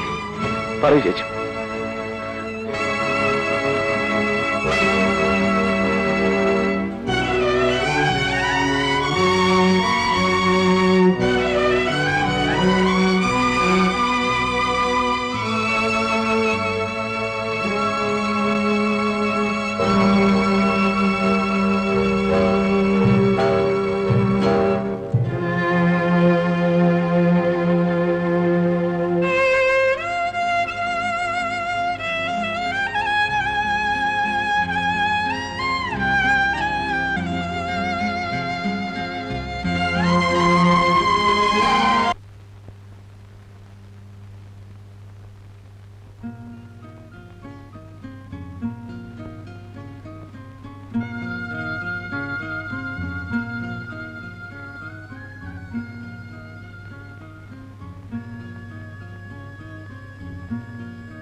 ഇന്ന് രവിയേട്ടൻ എല്ലാം മറന്നു. ഗുരുവായൂരപ്പനെ തൊഴുന്ന കാര്യം മറന്നില്ലേ? കോടതിയിൽ പോകാനുള്ള തിരക്കുകൊണ്ടാണ് ഗുരുവായൂരപ്പനെ മറന്നതെന്ന് മൂപ്പർക്ക് മനസ്സിലാവും. പക്ഷെ എന്റെ എന്തുകുട്ടിക്ക് മാത്രം മനസ്സിലാവില്ല. മനസ്സിലാവില്ല. ഇതൊക്കെ പറഞ്ഞു ജയിക്കേണ്ട കാര്യങ്ങളല്ല.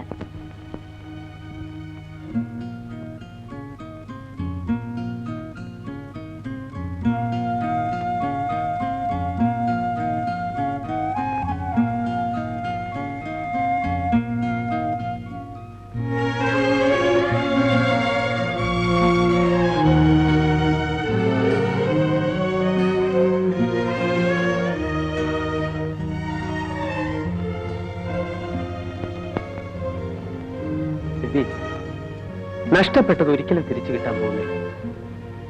ഈശ്വരന്റെ കൽപ്പനകൾ അനുസരിച്ചല്ലേ പറ്റൂ. എഴുന്നേറ്റ് ചെന്ന് കുളിച്ച വല്ലതും കഴിക്കാൻ നോക്ക്.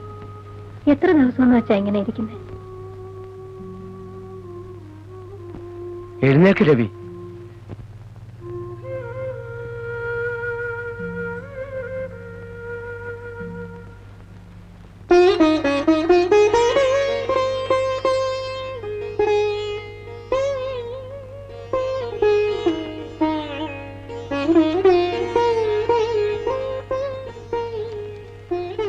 നിനക്കിന്ന് പോവാന്ന് ഡോക്ടർ പറഞ്ഞു. വേഗം റെഡിയാവും.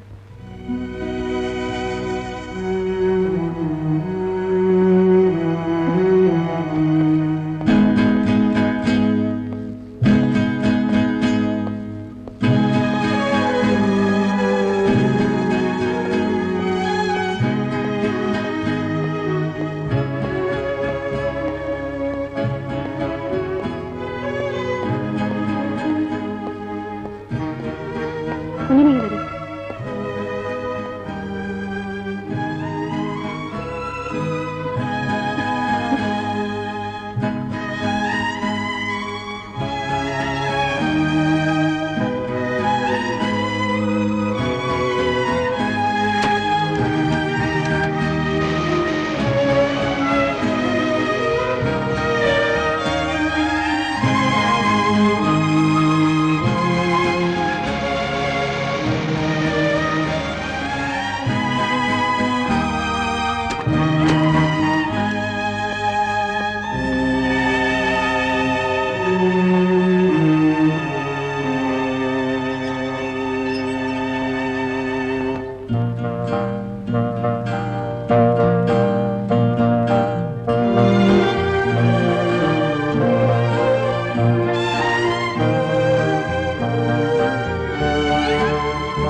ശ്രീദേവി മടങ്ങി വരുമ്പോ ചിലപ്പോ ഞാൻ ഉണ്ടാവില്ല.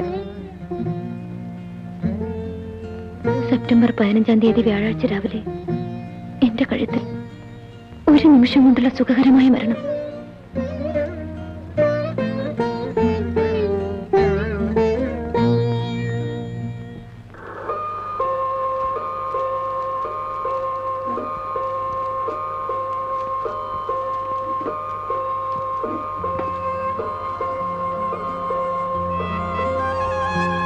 രവി, രവി വരുന്നില്ലേ?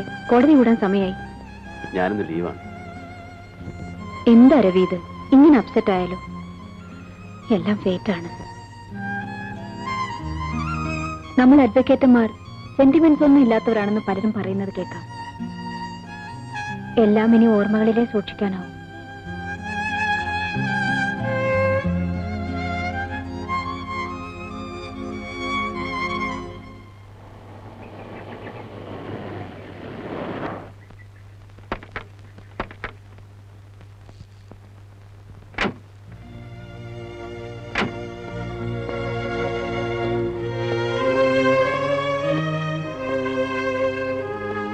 രവിട്ട, എന്താ രവിട്ട ഇത്? ഷൂ ഇട്ടുകൊണ്ടാണ് അകത്ത് പോന്നേ? കൊച്ചുകുട്ടിയല്ലേ എന്നിങ്ങനെ ഓർമ്മിപ്പിക്കാൻ.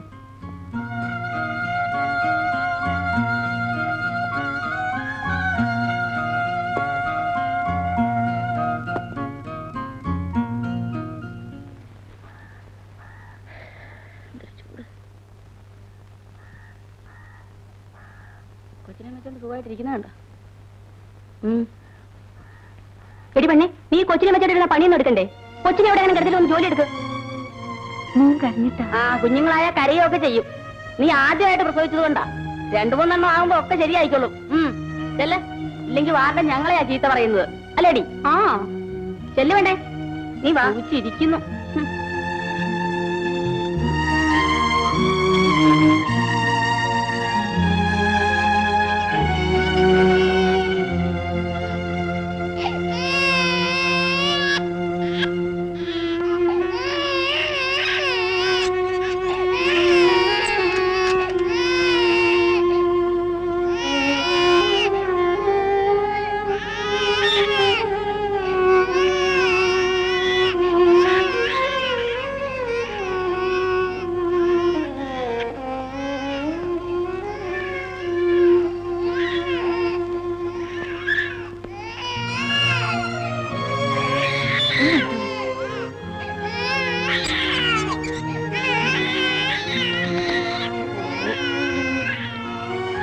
കുഞ്ഞിന് വിശക്കുന്നുണ്ടാവും. നീ എന്നാ ശ്രീദേവി എന്ന് പറഞ്ഞേക്കും. രവിയെ ഞാനിങ്ങോട്ട് കൂട്ടിക്കൊണ്ടു വന്നത് ഒരു പ്രത്യേക കാര്യം പറയാൻ വേണ്ടിയാണ്. എന്തു മരിച്ച ദുഃഖം ഇന്നും തന്നെ വിട്ടുമാറിയിട്ടില്ലെന്നറിയാം. ഒരിക്കലും അത് മാറുകയുമില്ല. എന്നാലും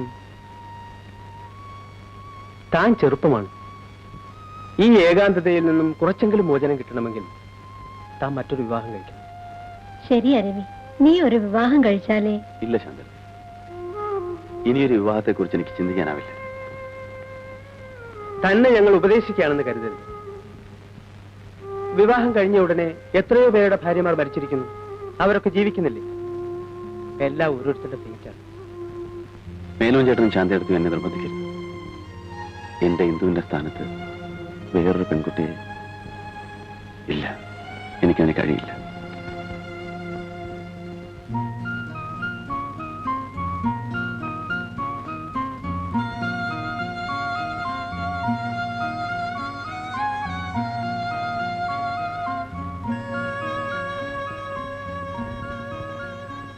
രവീഷ്ണല്ലേ ശ്രീദേവിക്ക് ശിക്ഷ വാങ്ങിച്ചു കൊടുത്തത്? ശാപം കിട്ടുമെന്ന എനിക്ക് പേടി. പെണ്ണ് മനസ്സുകൊണ്ട് ശപിച്ച എന്താ ഉണ്ടാവാന്നറിയോ? വീട്ടിലുള്ളവർക്കാ അതിന്റെ ദോഷം. അവിവാഹിതയായ നിങ്ങൾ ഇപ്പോൾ 3 മാസം ഗർഭിണിയാണെന്ന് ഞാൻ പറഞ്ഞാൽ നിങ്ങൾക്ക് നിഷേധിക്കാൻ പറ്റുമോ? മാന്യന്മാരായ എല്ലാ തന്തമാരുടെയും പേര് പറയാൻ കഴിഞ്ഞില്ലെങ്കിലും ഒരാളുടെയെങ്കിലും പേര് പറയാമോ? പിതാവ് ആരാണെന്നറിയാത്ത ഒരു കുഞ്ഞിനെ ഗർഭത്തിൽ ചുമന്നുകൊണ്ട് നടക്കുന്ന ഈ സ്ത്രീയെ എങ്ങനെ നല്ലവളെന്ന് വിശ്വസിക്കാൻ കഴിയും? ഈ നഗ്നമായ സത്യം ഒന്നുകൊണ്ട് തന്നെ കലയുടെ മറവിൽ വ്യഭിചാരം നടത്തിയിരുന്ന ഒരു സ്ത്രീയാണ് പ്രതി എന്നത് സ്പഷ്ടമാണ്. She deserves the maximum punishment. ശ്രീദേവിയുടെ സ്ഥാനത്ത് ഞാനായിരുന്നെങ്കിൽ രവീഷ് ഈ കേസ് വാദിക്കുമായിരുന്നു.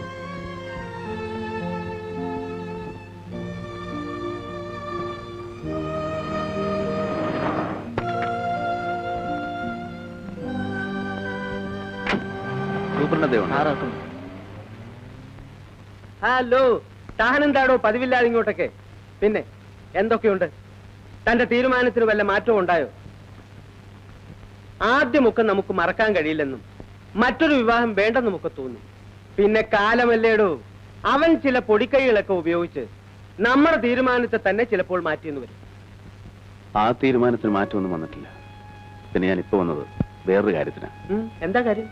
ഒരു കൊലക്കേസിൽ 7 കൊല്ലം ശിക്ഷിച്ച് ഇവിടെ ജയിലിൽ കഴിയുന്ന ഒരു പെൺകുട്ടിയുണ്ട്, ശ്രീദേവി. ശ്രീദേവി? ഓ, മനസ്സിലായി. അവളിപ്പോ പെൺകുട്ടിയൊന്നുമല്ല, ഒരു കുഞ്ഞിന്റെ അമ്മയാണ്. 6 മാസം മുമ്പ് അവള് പ്രസവിച്ചു. ഞങ്ങൾക്ക് കുറ്റവാളികളെ മാത്രം നോക്കിയാ പോരല്ലോ, അവർക്ക് ജനിക്കുന്ന കുഞ്ഞുങ്ങളെയും കൂടി നോക്കണം. എന്താ പ്രത്യേകിച്ച്? എനിക്ക് അവരെ ഒന്ന് കാണണം. എന്താ, അപ്പീൽ പോകാൻ വല്ല പരിപാടിയുണ്ടോ? അതിന് ഞാൻ പബ്ലിക് പ്രോസിക്യൂട്ടറല്ലേ. പിന്നെന്താണാവോ? ഇന്ദുവും ശ്രീദേവിയും തമ്മിൽ പരിചയക്കാരായിരുന്നു. എനിക്ക് അവരെ ഒന്ന് കണ്ടാക്കൊള്ളാമെന്നുണ്ട്. അതിനെന്താ, കാണാമല്ലോ. വരൂ.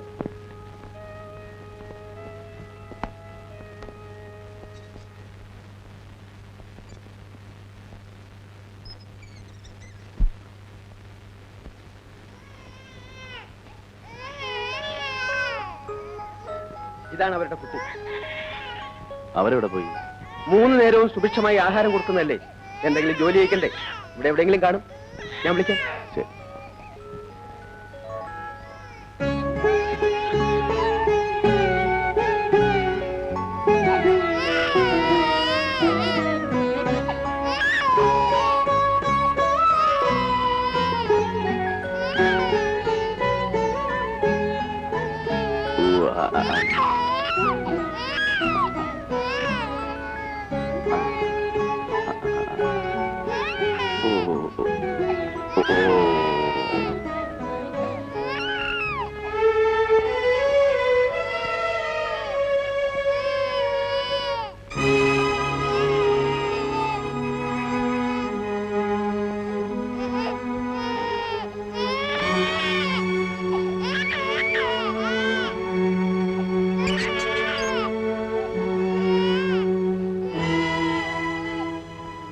സാറെന്തിനാ വിളിപ്പിച്ചത്?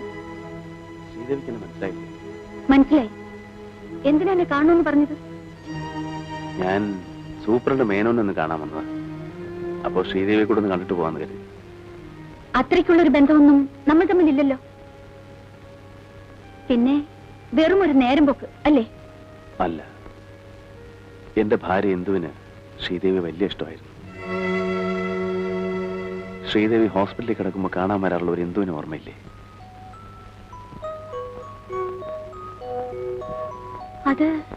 അത് സാറിന്റെ ഭാര്യയാണോ? അതെ. ഇന്ദുവിന് സുഖമാണോ സാർ? പ്രസവിച്ചെടുക്കുകയായിരിക്കും അല്ലേ? അല്ല, ഇന്ദു മരിച്ചുപോയി.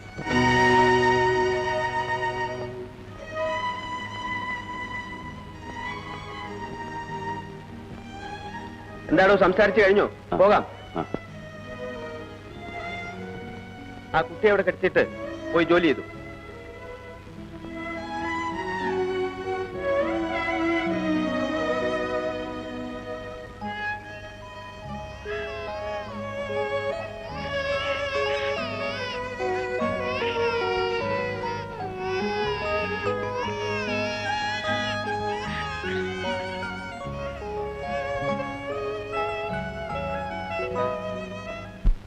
താൻ എന്താണ് ഈ പറയുന്നത്? എവിടെയോ അലവലാതിയായി നടന്ന് ഒരു കൊലപാതകവും ചെയ്ത് ജയിലിൽ കഴിയുന്ന ഒരു സ്ത്രീയുടെ കുഞ്ഞിനെ തന്നെ എടുത്ത് വളർത്തണമെന്നുണ്ടോ? എടോ, ഇവിടെ ഒരുപാട് അനാഥാലയങ്ങളുണ്ട്. അവിടെ നിന്ന് ഏതെങ്കിലും ഒരു കുഞ്ഞിനെ എടുത്ത് വളർത്തിയാൽ ഇതിനേക്കാൾ അന്തസ്സാണ്. അനാഥയായ ഒരു കുഞ്ഞിനെ എടുത്ത് വളർത്തുക എന്നതല്ല എന്റെ ഉദ്ദേശം. പിന്നെ?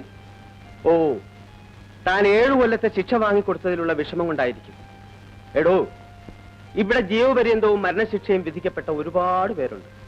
അവരോടൊക്കെ വക്കീലന്മാർക്ക് സിമ്പതി തോന്നി തുടങ്ങിയാൽ വിഷമിച്ചു പോത്തേ ഉള്ളൂ. തനിക്കിത് എന്തു പറ്റി? എന്താണെന്ന് വെച്ചാൽ തുറന്നു പറ, ഞാൻ പരിഹാരം ഉണ്ടാക്കിത്തരാം. മേനോൻ ചേട്ടാ, എന്റേതെന്ന് പറയാൻ എനിക്കൊരു കുട്ടിയില്ല. ഇന്ദുവിന് ശ്രീദേവി വലിയ ഇഷ്ടമായിരുന്നു. ശ്രീദേവിയുടെ കേസ് നടക്കുമ്പോൾ എങ്ങനെയെങ്കിലും അവളെ രക്ഷിക്കണമെന്ന് ഇന്ദു എന്നോട് പറയാറുണ്ടായിരുന്നു. അന്ന് ഞാനത് ചെയ്തില്ല.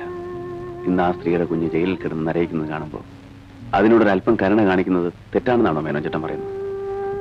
ഞാൻ പറയാനുള്ളത് പറഞ്ഞു. ഇനിയൊക്കെ തന്റെ ഇഷ്ടം.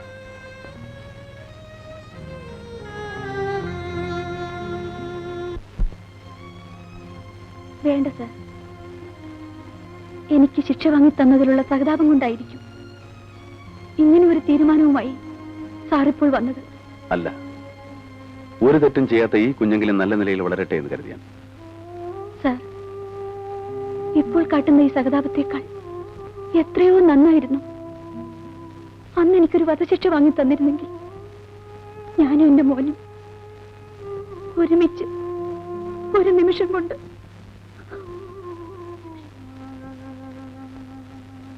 ശ്രീദേവി, കഴിഞ്ഞതെല്ലാം കഴിഞ്ഞു. അറിഞ്ഞോ അറിയാതെയോ ശ്രീദേവിയുടെ ജീവിതത്തിൽ ഒരു തെറ്റ് പറ്റി. ആ തെറ്റിന്റെ ശിക്ഷ ഒന്നും അറിയാത്ത ഈ കുഞ്ഞോട് അനുഭവിക്കണം. എനിക്ക് ശ്രീദേവിയോട് ഒന്നേ പറയാനുള്ളൂ, ഈ കുഞ്ഞിന്റെ നന്മയോർത്തെങ്കിലും മോനെ എന്റെ കൂടെ വളരാൻ അനുവദിക്കണം. എന്റേതെന്ന് പറയാൻ എനിക്ക് കുഞ്ഞു മാത്രമേ ഉള്ളൂ. ഇവന്റെ മുഖം കണ്ട നിമിഷം മുതലാണ് ഞാൻ മരണത്തെ മറക്കാൻ തുടങ്ങിയത്. ഇല്ല സർ, എന്റെ മോനെ ഞാൻ തരില്ല. എനിക്കതിനാവില്ല.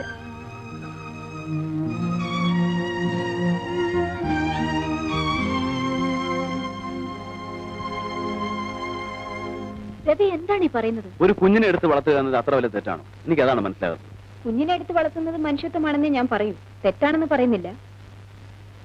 എന്നാൽ കൊലക്കുറ്റത്തിന് ശിക്ഷിക്കപ്പെട്ട് ജയിലിൽ കഴിയുന്ന ഒരു സ്ത്രീയുടെ കുഞ്ഞിനെ എടുത്ത് വളർത്താൻ മാത്രം രവിയും ആ സ്ത്രീയും തമ്മിലുള്ള ബന്ധം എന്താണ്? ഒരു ബന്ധവുമില്ല. ശശികലയ്ക്ക് അറിയാമോ, ശ്രീദേവിയുടെ കേസ് നടക്കുന്ന ദിവസങ്ങളിലൊക്കെ ഞാൻ വീട്ടിൽ കയറി ചെല്ലുമ്പോൾ ഇന്ദു ആദ്യം ചോദിക്കുന്നത് ശ്രീദേവിയെ കുറിച്ചായിരുന്നു. ശ്രീദേവിയെ ശിക്ഷിച്ചു എന്നറിഞ്ഞപ്പോൾ നമ്മുടെ പ്രൊഫഷനെ കുറിച്ച് അറിയാനിട്ടാണെങ്കിൽ കൂടി അന്ന് അവൾ എന്നെ ഒരുപാട് കുറ്റപ്പെടുത്തി. എന്റെ ഇന്ദു ജീവിച്ചിരുന്നപ്പോൾ ആ കുറ്റപ്പെടുത്തലിലൊന്നും ഞാൻ കാര്യമായിട്ടെടുത്തില്ല. പക്ഷേ ഇന്ന് അതേക്കുറിച്ച് ഓർക്കുമ്പോൾ കൂടുതലൊന്നും എന്നോട് ചോദിക്കരുത്. ശ്രീദേവിയുടെ അഡ്വക്കേറ്റ് എന്ന നിലയിൽ ശശികല പറഞ്ഞാൽ ശ്രീദേവി സമ്മതിച്ചേക്കും. അത് ചെയ്യാൻ കഴിയുമെന്ന് മാത്രമാണ് എനിക്കറിയേണ്ടത്. ഞാൻ പറഞ്ഞു നോക്കാം. ഇല്ല, എന്റെ കുഞ്ഞിനെ ഞാൻ ആർക്കും കൊടുക്കില്ല. എനിക്ക് എന്റെ കുഞ്ഞിനെ കാണാതെ കഴിയാൻ പറ്റില്ല. കുഞ്ഞുമായി ഇവിടെ എത്ര നാൾ കഴിയാമെന്നാണ് ശ്രീദേവിയുടെ വിചാരം? കുഞ്ഞിന് 1 വയസ്സ് തികയുന്നത് വരെ മാത്രമേ ഇവിടെ താമസിക്കാൻ പാടുള്ളൂ എന്നാണ് നിയമം. 1 വർഷം തികഞ്ഞാൽ കുഞ്ഞിനെ നിയമപ്രകാരം ഏതെങ്കിലും ഒരു അനാഥാലയത്തിലേക്ക് മാറ്റും. 1 വയസ്സാകുമ്പോൾ ശ്രീദേവി തന്റെ അമ്മയാണെന്ന് കുഞ്ഞിന് മനസ്സിലാകാനും തുടങ്ങും. അപ്പോഴുള്ള അകൽച്ചയേക്കാൾ നല്ലത് ഇപ്പോഴേ.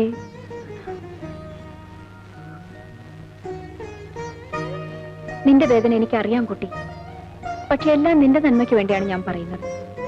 ഒന്ന് ഓർത്തു നോക്കൂ, അനാഥാലയത്തിൽ വളരുന്നതിനേക്കാൾ എത്രയോ നല്ലതാണ് നീ അറിയുന്ന ഒരു മനുഷ്യന്റെ സംരക്ഷണയിൽ നിന്റെ കുഞ്ഞ് വളരുന്നു. വലുതാകുമ്പോൾ നിന്റെ കുഞ്ഞിനെ ആർക്കും അനാഥ കുട്ടിയായി കാണാനും കഴിയില്ല. അഡ്വക്കേറ്റ് രവി ഇങ്ങനെ ഒരു തീരുമാനം എടുത്തത് നിന്റെ ഭാഗ്യത്തിനാണ്. ഭാര്യയും കുഞ്ഞും മരിച്ച ദുഃഖത്തിലാണ് ആ മനുഷ്യനിപ്പോ. നീ കുഞ്ഞിനെ അദ്ദേഹത്തെ ഏൽപ്പിച്ചാൽ ഇന്ന് രവി അനുഭവിക്കുന്ന ദുഃഖത്തിന് അല്പമെങ്കിലും ആശ്വാസം കിട്ടും. ശ്രീദേവി, നിന്റെ കുഞ്ഞിനെ രവി സ്വന്തം കുഞ്ഞായി വളർത്തുമെന്ന് എനിക്ക് ഉറപ്പുണ്ട്.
മോന് സുഖാണോ സാർ?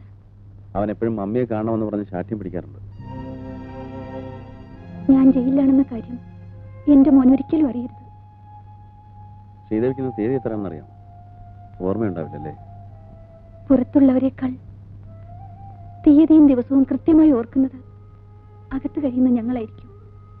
ഇന്ന് 7-ാം തീയതിയല്ലേ? അടുത്ത മാസം 7-ാം തീയതി ശ്രീദേവിയുടെ ശിക്ഷയുടെ കാലാവധി തീരുകയാണ്. ശ്രീദേവിയിൽ നിന്ന് ചില കാര്യങ്ങൾ അറിയാൻ ഞാൻ ആഗ്രഹിക്കുന്നു. അനിക്കുട്ടന്റെ അച്ഛനാരാണ്?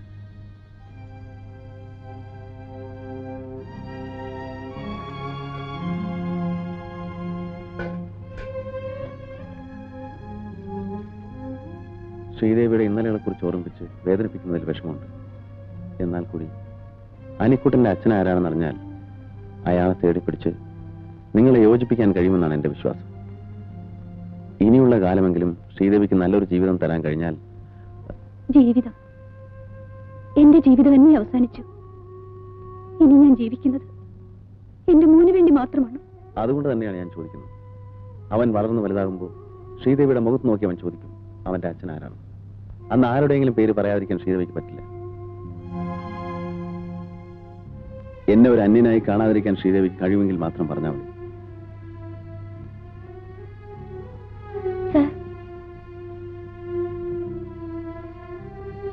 എല്ലാം ഞാൻ പറയാം.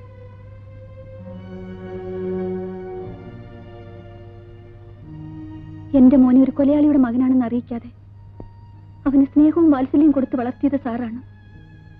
അവൻ അച്ഛനില്ലെങ്കിലും അച്ഛാന്ന് വിളിക്കാനുള്ള അവകാശം കൊടുത്തതും സാറാണ്. സാറിനോട് ഞാൻ എല്ലാം പറയാം. ഞാനൊരു പാട്ടുകാരിയാണെന്ന് സാറിന് അറിയാമല്ലോ.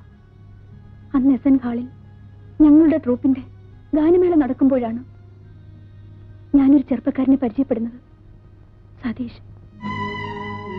ആ പരിചയം പ്രേമമായി വളർന്നു. സതീഷ് ഒരു ബാങ്ക് ഉദ്യോഗസ്ഥനായിരുന്നു.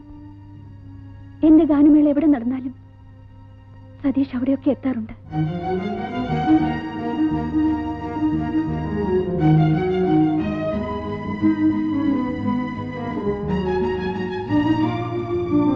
ഞാൻ എന്റെ മനസ്സ് മാത്രമല്ല സതീഷിന് കൊടുത്തത്, എന്നെ തന്നെ കൊടുത്തു. ഒരു സ്ത്രീക്ക് വിലപ്പെട്ടതെല്ലാം. ഒരു ദിവസം ഞാൻ ഒരു സത്യം മനസ്സിലാക്കി. ഞാനൊരു അമ്മയാകാൻ പോകുന്നുവെന്ന സത്യം. ഞാൻ അന്ന് തന്നെ സതീഷിനെ കാണാൻ ബാങ്കിൽ ചെന്നു. സതീഷ് ഓഫീസ് സംബന്ധമായി എവിടെ പോയിരിക്കുകയാണെന്ന് അറിഞ്ഞു. പിറ്റേ ദിവസം ഞങ്ങൾക്ക് എറണാകുളത്തൊരു ഗാനമേള ഉണ്ടായിരുന്നു. ഞങ്ങൾ അന്ന് അവിടെ ഒരു ഹോട്ടൽ മുറിയിൽ പ്രാക്ടീസ് നടത്തിക്കൊണ്ടിരിക്കുമ്പോൾ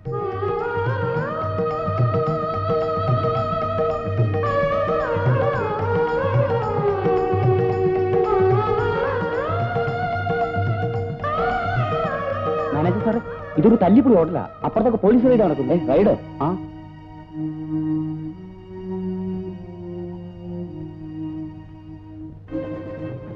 അങ്ങോട്ട്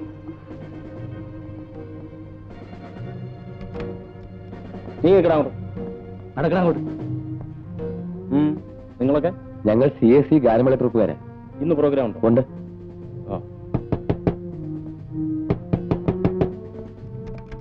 എന്താ ഇവിടെ? തുറക്കുന്നില്ല സാർ. മാറും. തുറക്കടോ. തുറക്കാൻ. എന്താണ് തുറക്കാൻ ഇത്ര താമസം? ഇറങ്ങി വേടി.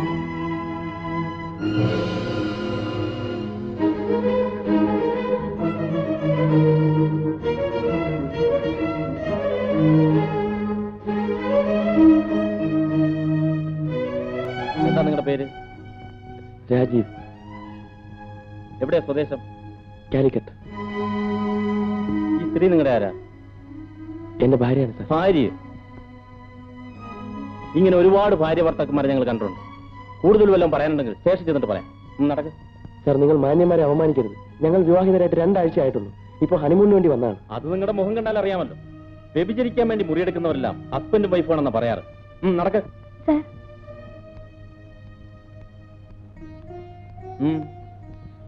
ഇവരുടെ മാരേജ് കഴിഞ്ഞതാണ്. ഇവരെ നിങ്ങൾ അറിയോ? അറിയും. മിസ്റ്റർ രാജീവിന്റെ വിവാഹത്തിന് ഞാൻ പോയിരുന്നു. He got married only 2 weeks back. ഓഹോ, നിങ്ങൾ CAC ട്രൂപ്പിലെ സിംഗർ അല്ലേ? ആ, mister Rajeev, sorry for the trouble. That's all right. ആ, നിങ്ങൾ അവരെല്ലാം പിടിച്ച് വാനിൽ കയറ്റ്. സാർ.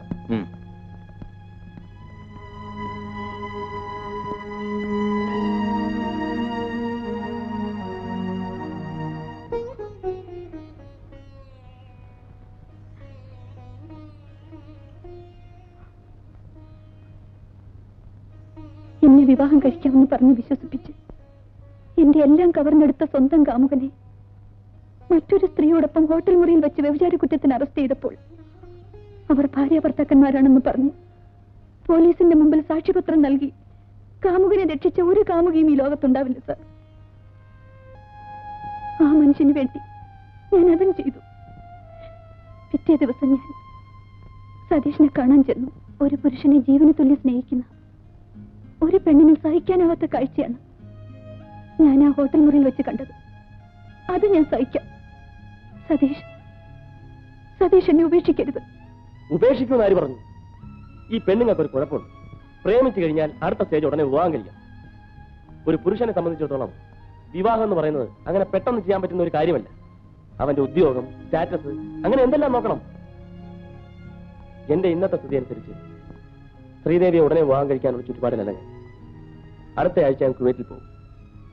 പിന്നെ എന്നാണ് തിരിച്ചു വരുന്നതെന്ന് എനിക്ക് തന്നെ പറയാൻ പറ്റും. സതീഷ്, ഞാനൊരു പാവമാണ്, ആരോരും ഇല്ലാത്തവളാണ്. സതീഷ് എന്നെ വിവാഹം കഴിച്ചില്ലെങ്കിൽ ഗർഭിണിയായി ഞാൻ. അതാണ് ഞാൻ പറഞ്ഞ അബോർട്ട് ചെയ്യാവുന്നത്. സതീഷ്, ഗർഭത്തിന്റെ ലക്ഷണം കണ്ടു തുടങ്ങിയിട്ടല്ലേ ഉള്ളൂ. ഈ സ്റ്റേജ് ആവുമ്പോൾ ഒരു കുഴപ്പമുണ്ടാവില്ല. ഇല്ല, ഞാനതിന് സമ്മതിക്കില്ല. അപ്പൊ ഞാൻ പറഞ്ഞാൽ നീ അനുസരിക്കില്ലല്ലേ? വേണ്ട, നിന്റെ ഇഷ്ടം പോലെ ചെയ്തോ. ഒരു കാര്യം ഞാൻ തീർത്തു പറഞ്ഞേക്കാം, നിന്നെ വിവാഹം കഴിക്കാൻ എനിക്ക് സാധിക്കില്ല. എന്തെങ്കിലും വാഗ്ദാനങ്ങൾ ഞാൻ തന്നിട്ടുണ്ടെങ്കിൽ അത് മനസ്സിൽ കൊണ്ടുവന്നോട്ട് യാതൊരു കാര്യമില്ല. പെണ്ണുങ്ങളായ ഗർഭിണികളാവും. ഒരു കലാകാരി കൂടി ആവുമ്പോ അത് സാധാരണ സംഭവമാണ്. അതിന് ശ്രീദേവി ഇത്ര വറീഡാവുന്ന എന്തിനാ? നാളെ ഹോസ്പിറ്റലിലേക്ക് എന്നാ മതി. എല്ലാം ഞാൻ ഡോക്ടറോട് പറഞ്ഞിട്ടുണ്ട്. വരട്ടെ. സതീഷ്, എന്റെ ജീവിതം നശിപ്പിച്ചുകൊണ്ട് നിങ്ങൾ എവിടെയും പോകാമെന്ന് വിചാരിക്കണ്ട. നിങ്ങളെ ഞാൻ കുവൈറ്റിലേക്ക് വിടില്ല. ഞാൻ ബാങ്കിൽ വന്ന് നിങ്ങളും ഞാനും തമ്മിലുള്ള ബന്ധം എല്ലാവരോടും വിളിച്ചു പറയും. പേടിപ്പിക്കാണ് എടി പെണ്ണേ. നിന്നേക്കാൾ വലിയ എത്രയോ പേരെ ഞാൻ കണ്ടിരിക്കുന്നു. ആ വേല അങ്ങ് മനസ്സിൽ വെച്ചാൽ മതി.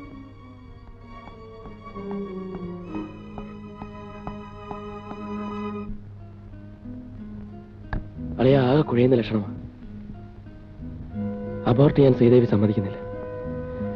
ഞാൻ അവളെ കെട്ടണമെന്നാ പറയുന്നു. അവൾ ബാങ്കിൽ കയറി വന്ന് എന്നെ നാറ്റിക്കുമെന്നാ തോന്നുന്നു. നീ എന്നെ ഒന്ന് രക്ഷിക്കണം. നീ പേടിക്കണ്ടളിയാ. ഗർഭം ഉണ്ടെന്ന് വെച്ച് എല്ലാരെയും കെട്ടാൻ പറ്റുമോ? നിന്നെ നാറ്റിക്കുന്നതിന് മുമ്പ് അവളെ ഒന്ന് ഒതുക്കാൻ പറ്റുമോ ഞാൻ നോക്കട്ടെ.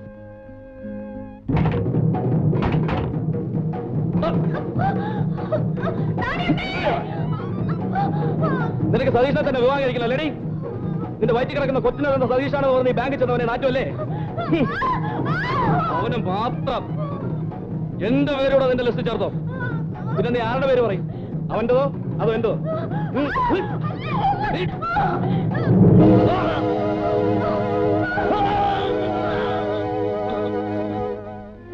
ഇത്രയും വലിയ ക്രൂരത ശ്രീദേവിയോട് കാട്ടിയിട്ടും ആ മനുഷ്യനാണ് ശ്രീദേവിയുടെ കുഞ്ഞിന്റെ അച്ഛനെന്ന് എന്തുകൊണ്ട് കോടതിയിൽ പറഞ്ഞില്ല?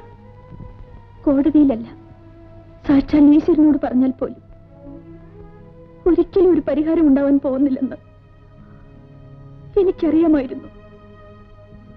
എനിക്ക് വേണമെങ്കിൽ ആ മനുഷ്യനോട് പക വീട്ടാമായിരുന്നു. പക്ഷെ ഞാനത് ചെയ്തില്ല. എനിക്കതറിയില്ല. സ്നേഹിക്കാനേ എനിക്കറിയും. എല്ലാം എന്റെ തെറ്റാണ്. ഞാൻ ആ മനുഷ്യനെ സ്നേഹിച്ചതും വിശ്വസിച്ചതുമല്ല.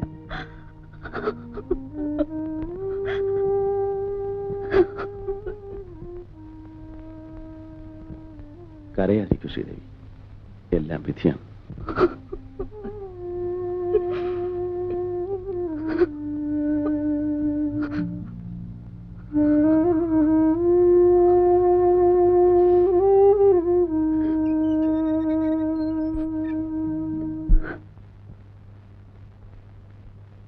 മോനെ, ഡാഡി വരട്ടെ? ഡാഡി രാവിലെ എവിടെ പോവാ? ഇന്ന് മോന്റെ മമ്മി വരുന്ന ദിവസമാണ്. ഡാഡി മമ്മിയെ കൊണ്ടുവരാൻ പോവാ. ഞാനും വരുന്നു ഡാഡി, എനിക്കും മമ്മിയെ കാണണം. അയ്യോ വേണ്ട, മമ്മി ജോലി ചെയ്യുന്ന ഓഫീസില് കുട്ടികളെ കൊണ്ടുപോകാൻ പാടില്ല. മോനിവിടെ വന്നു, ഡാഡി പോയി വിളിച്ചോണ്ടിരാം.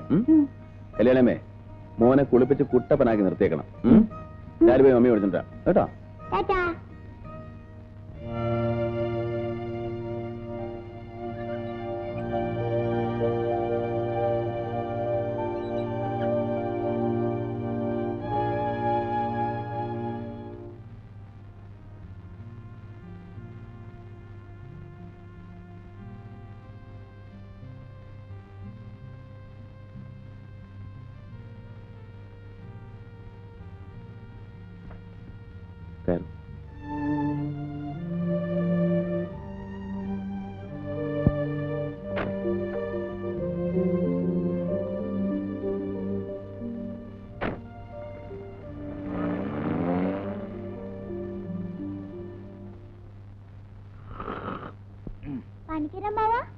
എന്താ പൂപ്പ? മമ്മിയെ കൊണ്ടുവരാൻ പോയിട്ട് ഡാഡി കാണുന്നില്ലല്ലോ. ആ ഇപ്പൊ വരും മോനെ. മമ്മി ജോലി ചെയ്യുന്ന ഓഫീസ് വലിയ ഓഫീസാണോ? പിന്നെ നമ്മുടെ ഹെഡ് ക്വാർട്ടേഴ്സ് അല്ലേ. 10,500 പേര് ജോലി ചെയ്യുന്ന മഹാസ്ഥാപനമാ സെൻട്രൽ ജെ ഇൻസ്റ്റിറ്റ്യൂഷൻ. മമ്മി എന്താ ഇതുവരെ മോനെ കാണാൻ വരാഞ്ഞ്? എന്താ അമ്മ ഒന്നും മിണ്ടാത്തത്? ഇത് വലിയ ഇടാകൂടെ ആയല്ലോ. സത്യം പറയാഞ്ഞിട്ട് എന്റെ തല കിടന്ന് പുകയുന്നു ഈശ്വര. എന്താ? അതേ അനിക്കുട്ടന്റെ ഡാഡി അറിഞ്ഞാലേ അമ്മാവന്റെ പണി പോകും. ആ അതെ അവര് വന്നല്ലോ.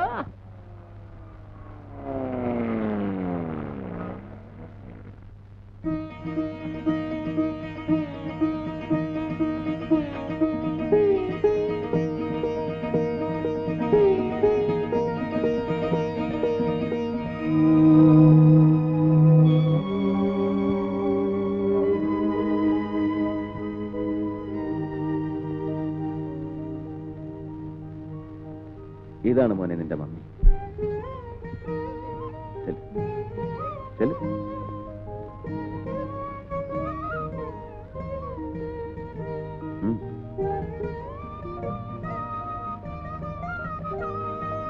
മമ്മി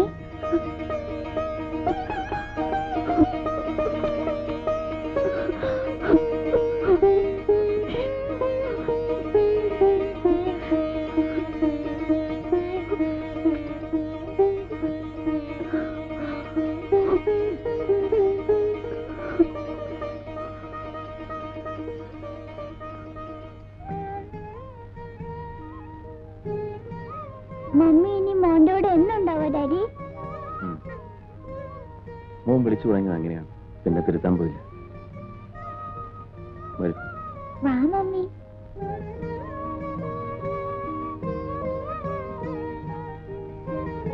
ആ കല്യാണിയമ്മേ, ശ്രീദേവിക്ക് ആ മുറി ഒന്ന് കാണിച്ചു. ശരി, മമ്മിയുടെ മുറി ഞാൻ കാണിച്ചു തരാം. വാ.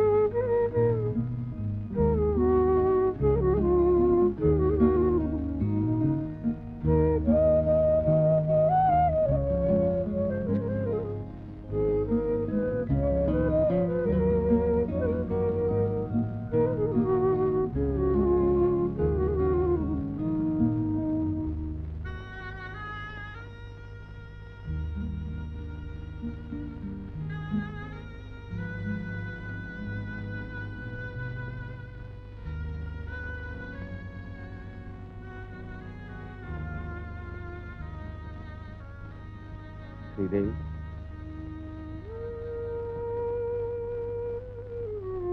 ശ്രീദേവി ഉറങ്ങിയില്ലേ? മോൻ ഉറങ്ങാൻ വേണ്ടി കാത്തിരുന്നത്. എന്നും അനിക്കുട്ടൻ എന്റെ കൂടെയാണ് ഉറങ്ങാറ്. ഇന്ന് മോനില്ലാത്തതുകൊണ്ട് അമ്മയെ കണ്ടപ്പോ ഡാഡിയെ ഐ മീൻ എന്നെ മറന്നു. ശ്രീദേവി കിടന്നോളൂ.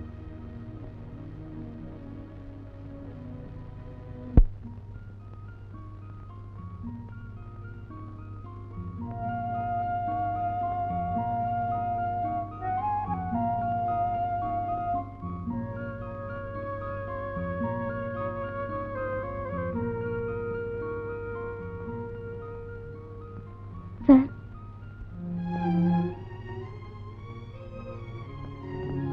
എന്താ ശ്രീദേവി? സാർ, എന്നെയും മോനെയും നാളെ രാവിലെ ഇവിടുന്ന് പോകാൻ അനുവദിക്കണം. എങ്ങോട്ട്? ഇത് അനിക്കുട്ടന്റെ വീടാണ്. അവനോടൊപ്പം അവന്റെ അമ്മയ്ക്ക് ഇവിടെ താമസിക്കാം. വേണ്ട സാർ, ഞാനും എന്റെ മോനും സാറിനൊരു ഭാരമാകരുത്. എന്റെ മോനുമായി ഞാൻ എവിടെയെങ്കിലും പൊയ്ക്കൊള്ളാം. 6 വർഷം എന്റെ സ്വന്തം മോനെ പോലെയാണ് അനിക്കുട്ടനെ ഞാൻ വളർത്തിയത്. ആ എന്നെ ഒരു നിമിഷം കൊണ്ട് അന്യനാക്കി മാറ്റരുത്. സാറിനോട് ഞാനും എന്റെ മോനും എന്നും കടപ്പെട്ടവരാണ്. എന്റെ മോനെ ഇരുട്ടറയിൽ നിന്ന് കൂട്ടിക്കൊണ്ടുവന്ന് ഒരു കൊലയാളിയുടെ മകനാണെന്ന് അറിയിക്കാതെ വളർത്തിയത് സാറാണ്. ആ നന്ദിയും സ്നേഹവും എനിക്കെന്നും ഉണ്ടായിരിക്കും. ജയിൽ ശിക്ഷ അനുഭവിച്ച് പുറത്തു വന്ന എന്നെ ഈ വീട്ടിൽ താമസിപ്പിച്ചാൽ തകർന്നു വീഴുന്നത് സാറിന്റെ അഭിമാനമായിരിക്കും. നഷ്ടപ്പെടുന്ന എന്റെ അഭിമാനത്തെ ഓർത്ത് ശ്രീദേവി വിഷമിക്കണ്ട. ശ്രീദേവി അനിക്കുട്ടിനെയും കൊണ്ട് തെരുവിലേക്ക് ഇറങ്ങി പോകാനാണോ തീരുമാനിച്ചിരിക്കുന്നത്?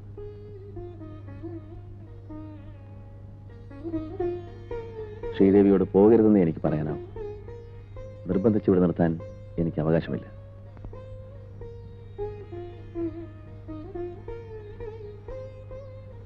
പോകരുത്, പ്ലീസ്.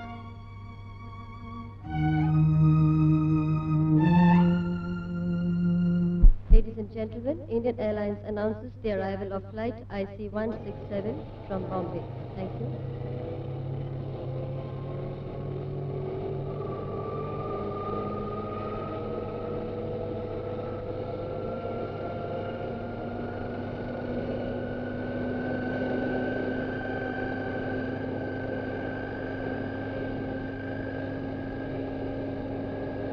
कृपया ध्यान दीजिए, इंडियन एयरलाइंस की उड़ान IC-167 अब बम्बई से आ पहुंची है. धन्यवाद.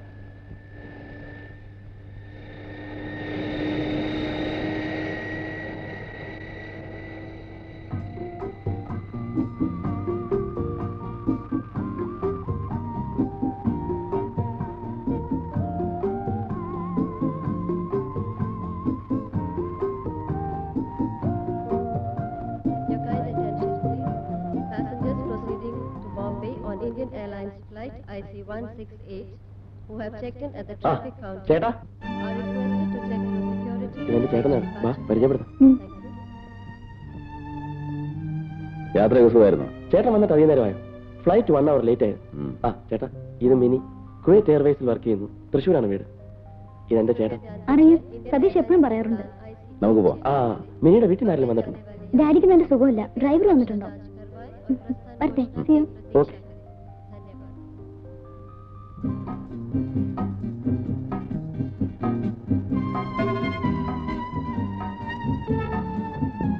ചേട്ടാ, ചേട്ടനോടൊരു കാര്യം ചോദിക്കുന്നതിൽ വിഷമം തോന്നരുത്. ചേട്ടൻ ഏതോ ഓർഫണേജിൽ നിന്നും ഒരു കുട്ടിയെടുത്ത് വളർത്തുന്നു എന്ന് കേട്ടു. അതെ, ഓർഫനേജിൽ നിന്നല്ല, ജയിലിൽ നിന്ന്. ജയിലിൽ നിന്ന്? അതെ, ഒരു മർഡർ കേസിൽ 7 വർഷം ശിക്ഷിച്ച് ജയിലിൽ കഴിഞ്ഞിരുന്ന ഒരു സ്ത്രീയുടെ കുട്ടിയെ. ഒരു കുട്ടിക്ക് വേണ്ടിയായിരുന്നെങ്കിൽ ചേട്ടൻ മറ്റൊരു വിവാഹം കഴിക്കാമായിരുന്നു. ഞാനത് എഴുതിയതുമാണ്. ചേട്ടനെ കാട്ടിയത് നമ്മുടെ അന്തസ്സിന് ഒട്ടും യോജിച്ചാൽ. ഇന്ന് ചേട്ടൻ ഒരു ജഡ്ജിയാണ്, അതുപോലും ചേട്ടൻ മറന്നു.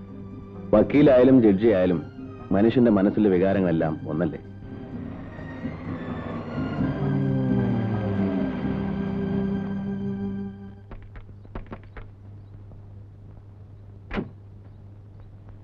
കുമാര, പെട്ടിയൊക്കെ എടുത്തു വെക്കും. ശരി സാർ, വാടാ.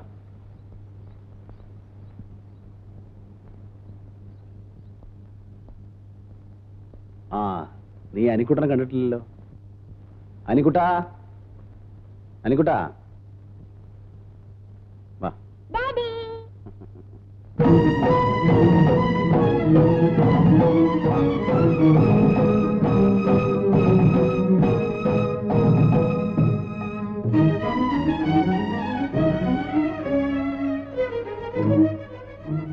ഇതാണ് അനിക്കുട്ടൻ. ഇത് അനിക്കുട്ടന്റെ അമ്മ ശ്രീദേവി. ശ്രീദേവി, ഇത് എന്റെ അനിയൻ സതീഷ്, കുവൈറ്റിലായിരുന്നു. ആ, നീ കുളിച്ച് ഫ്രഷ് വാ. ഡാഡി അങ്കിളിനെ കൊണ്ടുവരാൻ എയർപോർട്ടിൽ പോയിരുന്നു.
എന്താ നിന്റെ ഉദ്ദേശം?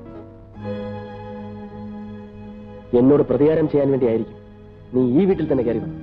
വീണ്ടും എന്നെ കണ്ടുമുട്ടുമെന്ന് പ്രതീക്ഷിച്ചില്ല അല്ലേ? അതും ഈ വീട്ടിൽ വെച്ച്. നീ എത്രയും വേഗത്തിൽ ഇവിടെ ഇറങ്ങിപ്പോകും. കണ്ട അലവലാതിയിൽ കിടന്നുറങ്ങാനുള്ള വീടല്ലേ. ചേട്ടനെ നാട്ടുകാരെ അറിയിപ്പിച്ച് എന്റെ അന്തസ്സും അഭിമാനവും തകർക്കാനാണ് നിന്റെ ഭാവമെങ്കിൽ അന്തസ് സ്നേഹത്തിന്റെ പേര് പറഞ്ഞെന്നെ ചതിച്ച് ഒരു കുഞ്ഞിനെ സമ്പാദിച്ചു തന്നിട്ട് ഒരു കള്ളനെ പോലെ നാട് വിട്ടോടിയ നിങ്ങൾ അന്തസ്സിനെ കുറിച്ച് പറയുന്നു. നിർത്തടി. കലയുടെ പേരും പറഞ്ഞ് കണ്ടവന്റെ കൂടെയൊക്കെ അന്തി ഉറങ്ങിയിട്ട് അച്ഛനാരാണെന്ന് നിനക്ക് പോലും തറപ്പിച്ചു പറയാൻ കഴിയാത്ത ഈ കുഞ്ഞിന്റെ പിതൃത്വം എന്റെ തലയിൽ കെട്ടിവെക്കാനാണ് നിന്റെ ഭാവമെങ്കിൽ നടക്കാൻ പോകുന്നില്ല. Mister Satish, mind your words. ചെയ്യാത്ത കുറ്റത്തിന് 7 വർഷം ജയിൽ ശിക്ഷ അനുഭവിച്ചവളാണ് ഞാൻ. വീണ്ടും എന്നെ അങ്ങോട്ട് അയക്കരുത്. പണ്ടും നീ ഇതുപോലെ എന്റെ നേരെ ഭീഷണികൾ മുടക്കിയിട്ടുള്ളതാണ്. അന്ന് നിനക്ക് എന്നെ ഒരു ചുക്കം ചെയ്യാൻ കഴിഞ്ഞില്ല. അതിന് പകരം വീട്ടാനായിരിക്കും ഭാര്യ മരിച്ച എന്റെ ചേട്ടനെ നീ ഇപ്പോൾ മയക്കിയെടുത്തിരിക്കുന്നത്. ചേട്ടന്റെയും അനിയന്റെയും കുട്ടികളെ പ്രസവിക്കാനുള്ള മഹത്വമൊന്നും എന്റെ ഗർഭപാത്രത്തിനില്ല. നാളെ രാവിലെ നിന്റെ ഈ കുഞ്ഞുമായി ഇവിടുന്ന് സ്ഥലം വിട്ടോണം. അല്ലെങ്കിൽ നീ ഇറങ്ങി വന്ന ജയിലിലേക്ക് എനിക്ക് പോകേണ്ടി വരും. ഓർമ്മിച്ചു.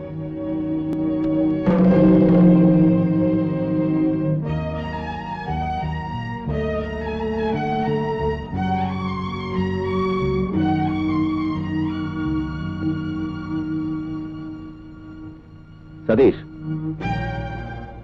എനിക്ക് നിന്നോട് ചില കാര്യങ്ങൾ ചോദിച്ചറിയാനുണ്ട്. ശ്രീദേവി, ശ്രീദേവി,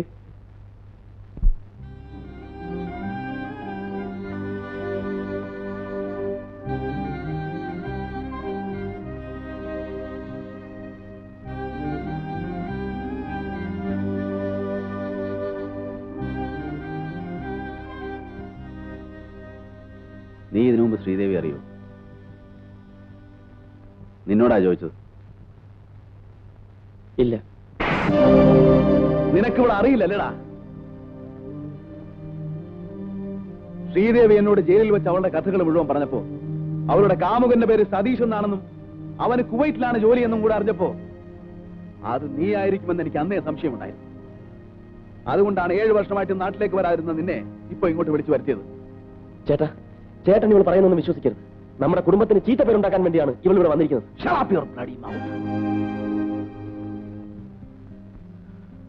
അവിവാഹിതയായി ഗർഭിണിയായി കൊലക്കുറ്റം ചുമത്തപ്പെട്ട് പ്രതിക്കൂട്ടിൽ നിന്നിരുന്ന ഇവളോട് ഗർഭത്തിൽ കിടക്കുന്ന കുഞ്ഞിന്റെ തന്ത ആരാണെന്ന് പബ്ലിക് പ്രോസിക്യൂട്ടറായി ഞാൻ പരിഹാസസ്വരത്തിൽ ചോദിച്ചപ്പോ നിന്റെ പേരവൾ പറഞ്ഞിരുന്നെങ്കിൽ തകർന്നു പോകുന്നത് നിന്റെ അഭിമാനം മാത്രമായിരുന്നില്ല, എന്റെയും നമ്മുടെ കുടുംബത്തിന്റെ അഭിമാനമായിരുന്നു. പക്ഷേ അവളത് പറഞ്ഞില്ല. തന്റെ ജീവിതവും നശിച്ചു, നിന്റെ ജീവിതമെങ്കിലും നശിക്കരുതെന്ന് അവൾ ആഗ്രഹിച്ചു. അങ്ങനെയുള്ള ഇവളെയാണ് നീ.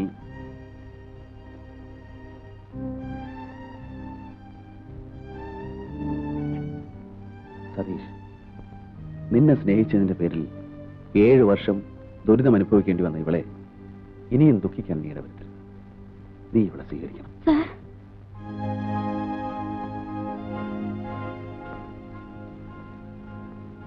ശ്രീദേവി, കഴിഞ്ഞതെല്ലാം മറക്കണം. എനിക്ക് വേണ്ടി, എന്റെ അനിക്കുട്ടന്റെ നന്മയ്ക്ക് വേണ്ടി.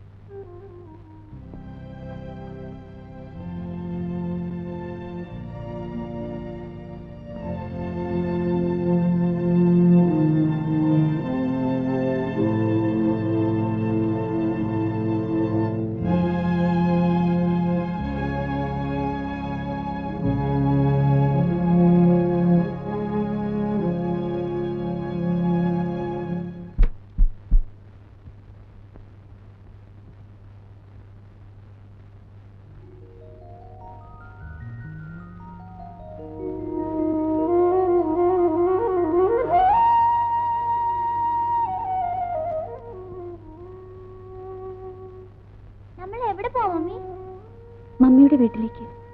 ഡാഡിയോട് പറയണ്ടേ? വേണ്ട. ശ്രീദേവി,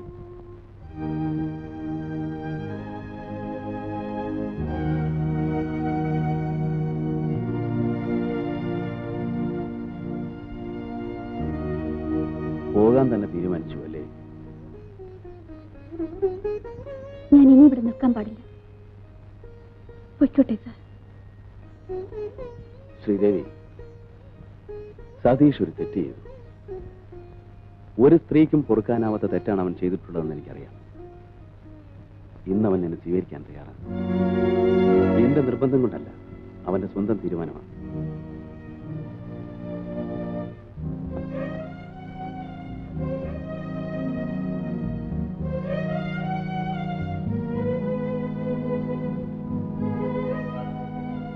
എന്നോട് ക്ഷമിക്കൂ ശ്രീദേവി. ശ്രീദേവിയോട് ഒരുപാട് തെറ്റുകൾ ഞാൻ ചെയ്തിട്ടുണ്ട്. ഞാൻ ശ്രീദേവിയെ സ്വീകരിക്കാൻ തയ്യാറാണ്. ഞാൻ നിങ്ങളെ സ്വീകരിക്കാൻ തയ്യാറല്ലെങ്കിലോ? ശ്രീദേവി, ശ്രീദേവി എന്താണ് ഈ പറയുന്നത്? ഞാൻ ജീവന തുല്യം സ്നേഹിച്ച ഈ മനുഷ്യൻ എന്നെ നശിപ്പിക്കാൻ ഒരാളെ അയച്ചതാണ്. അങ്ങനെയുള്ള മനുഷ്യന്റെ കൂടെ ജീവിക്കണമെന്നാണ് സാർ പറയുന്നത്. ഇല്ല, എനിക്കതിനാവില്ല. ശ്രീദേവി, ഞാൻ സാർ പ്ലീസ്, ഇനി എന്നെ നിർബന്ധിക്കരുത്. ഇല്ല, ഇനി ഞാൻ ശ്രീദേവി നിർബന്ധിക്കില്ല. ശ്രീദേവിയുടെ ഇഷ്ടം പോലെ ചെയ്യാം. സാർ,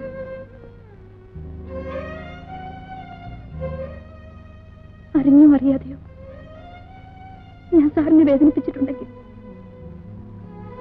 എന്നോട് ക്ഷമിക്കും.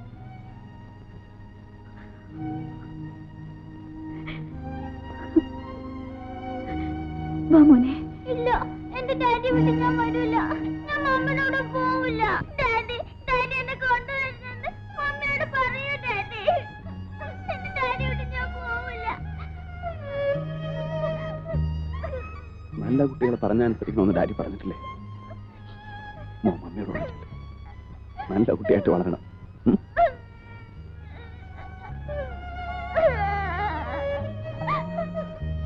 ചെല്ലു ചെല്ലു ചെല്ലു.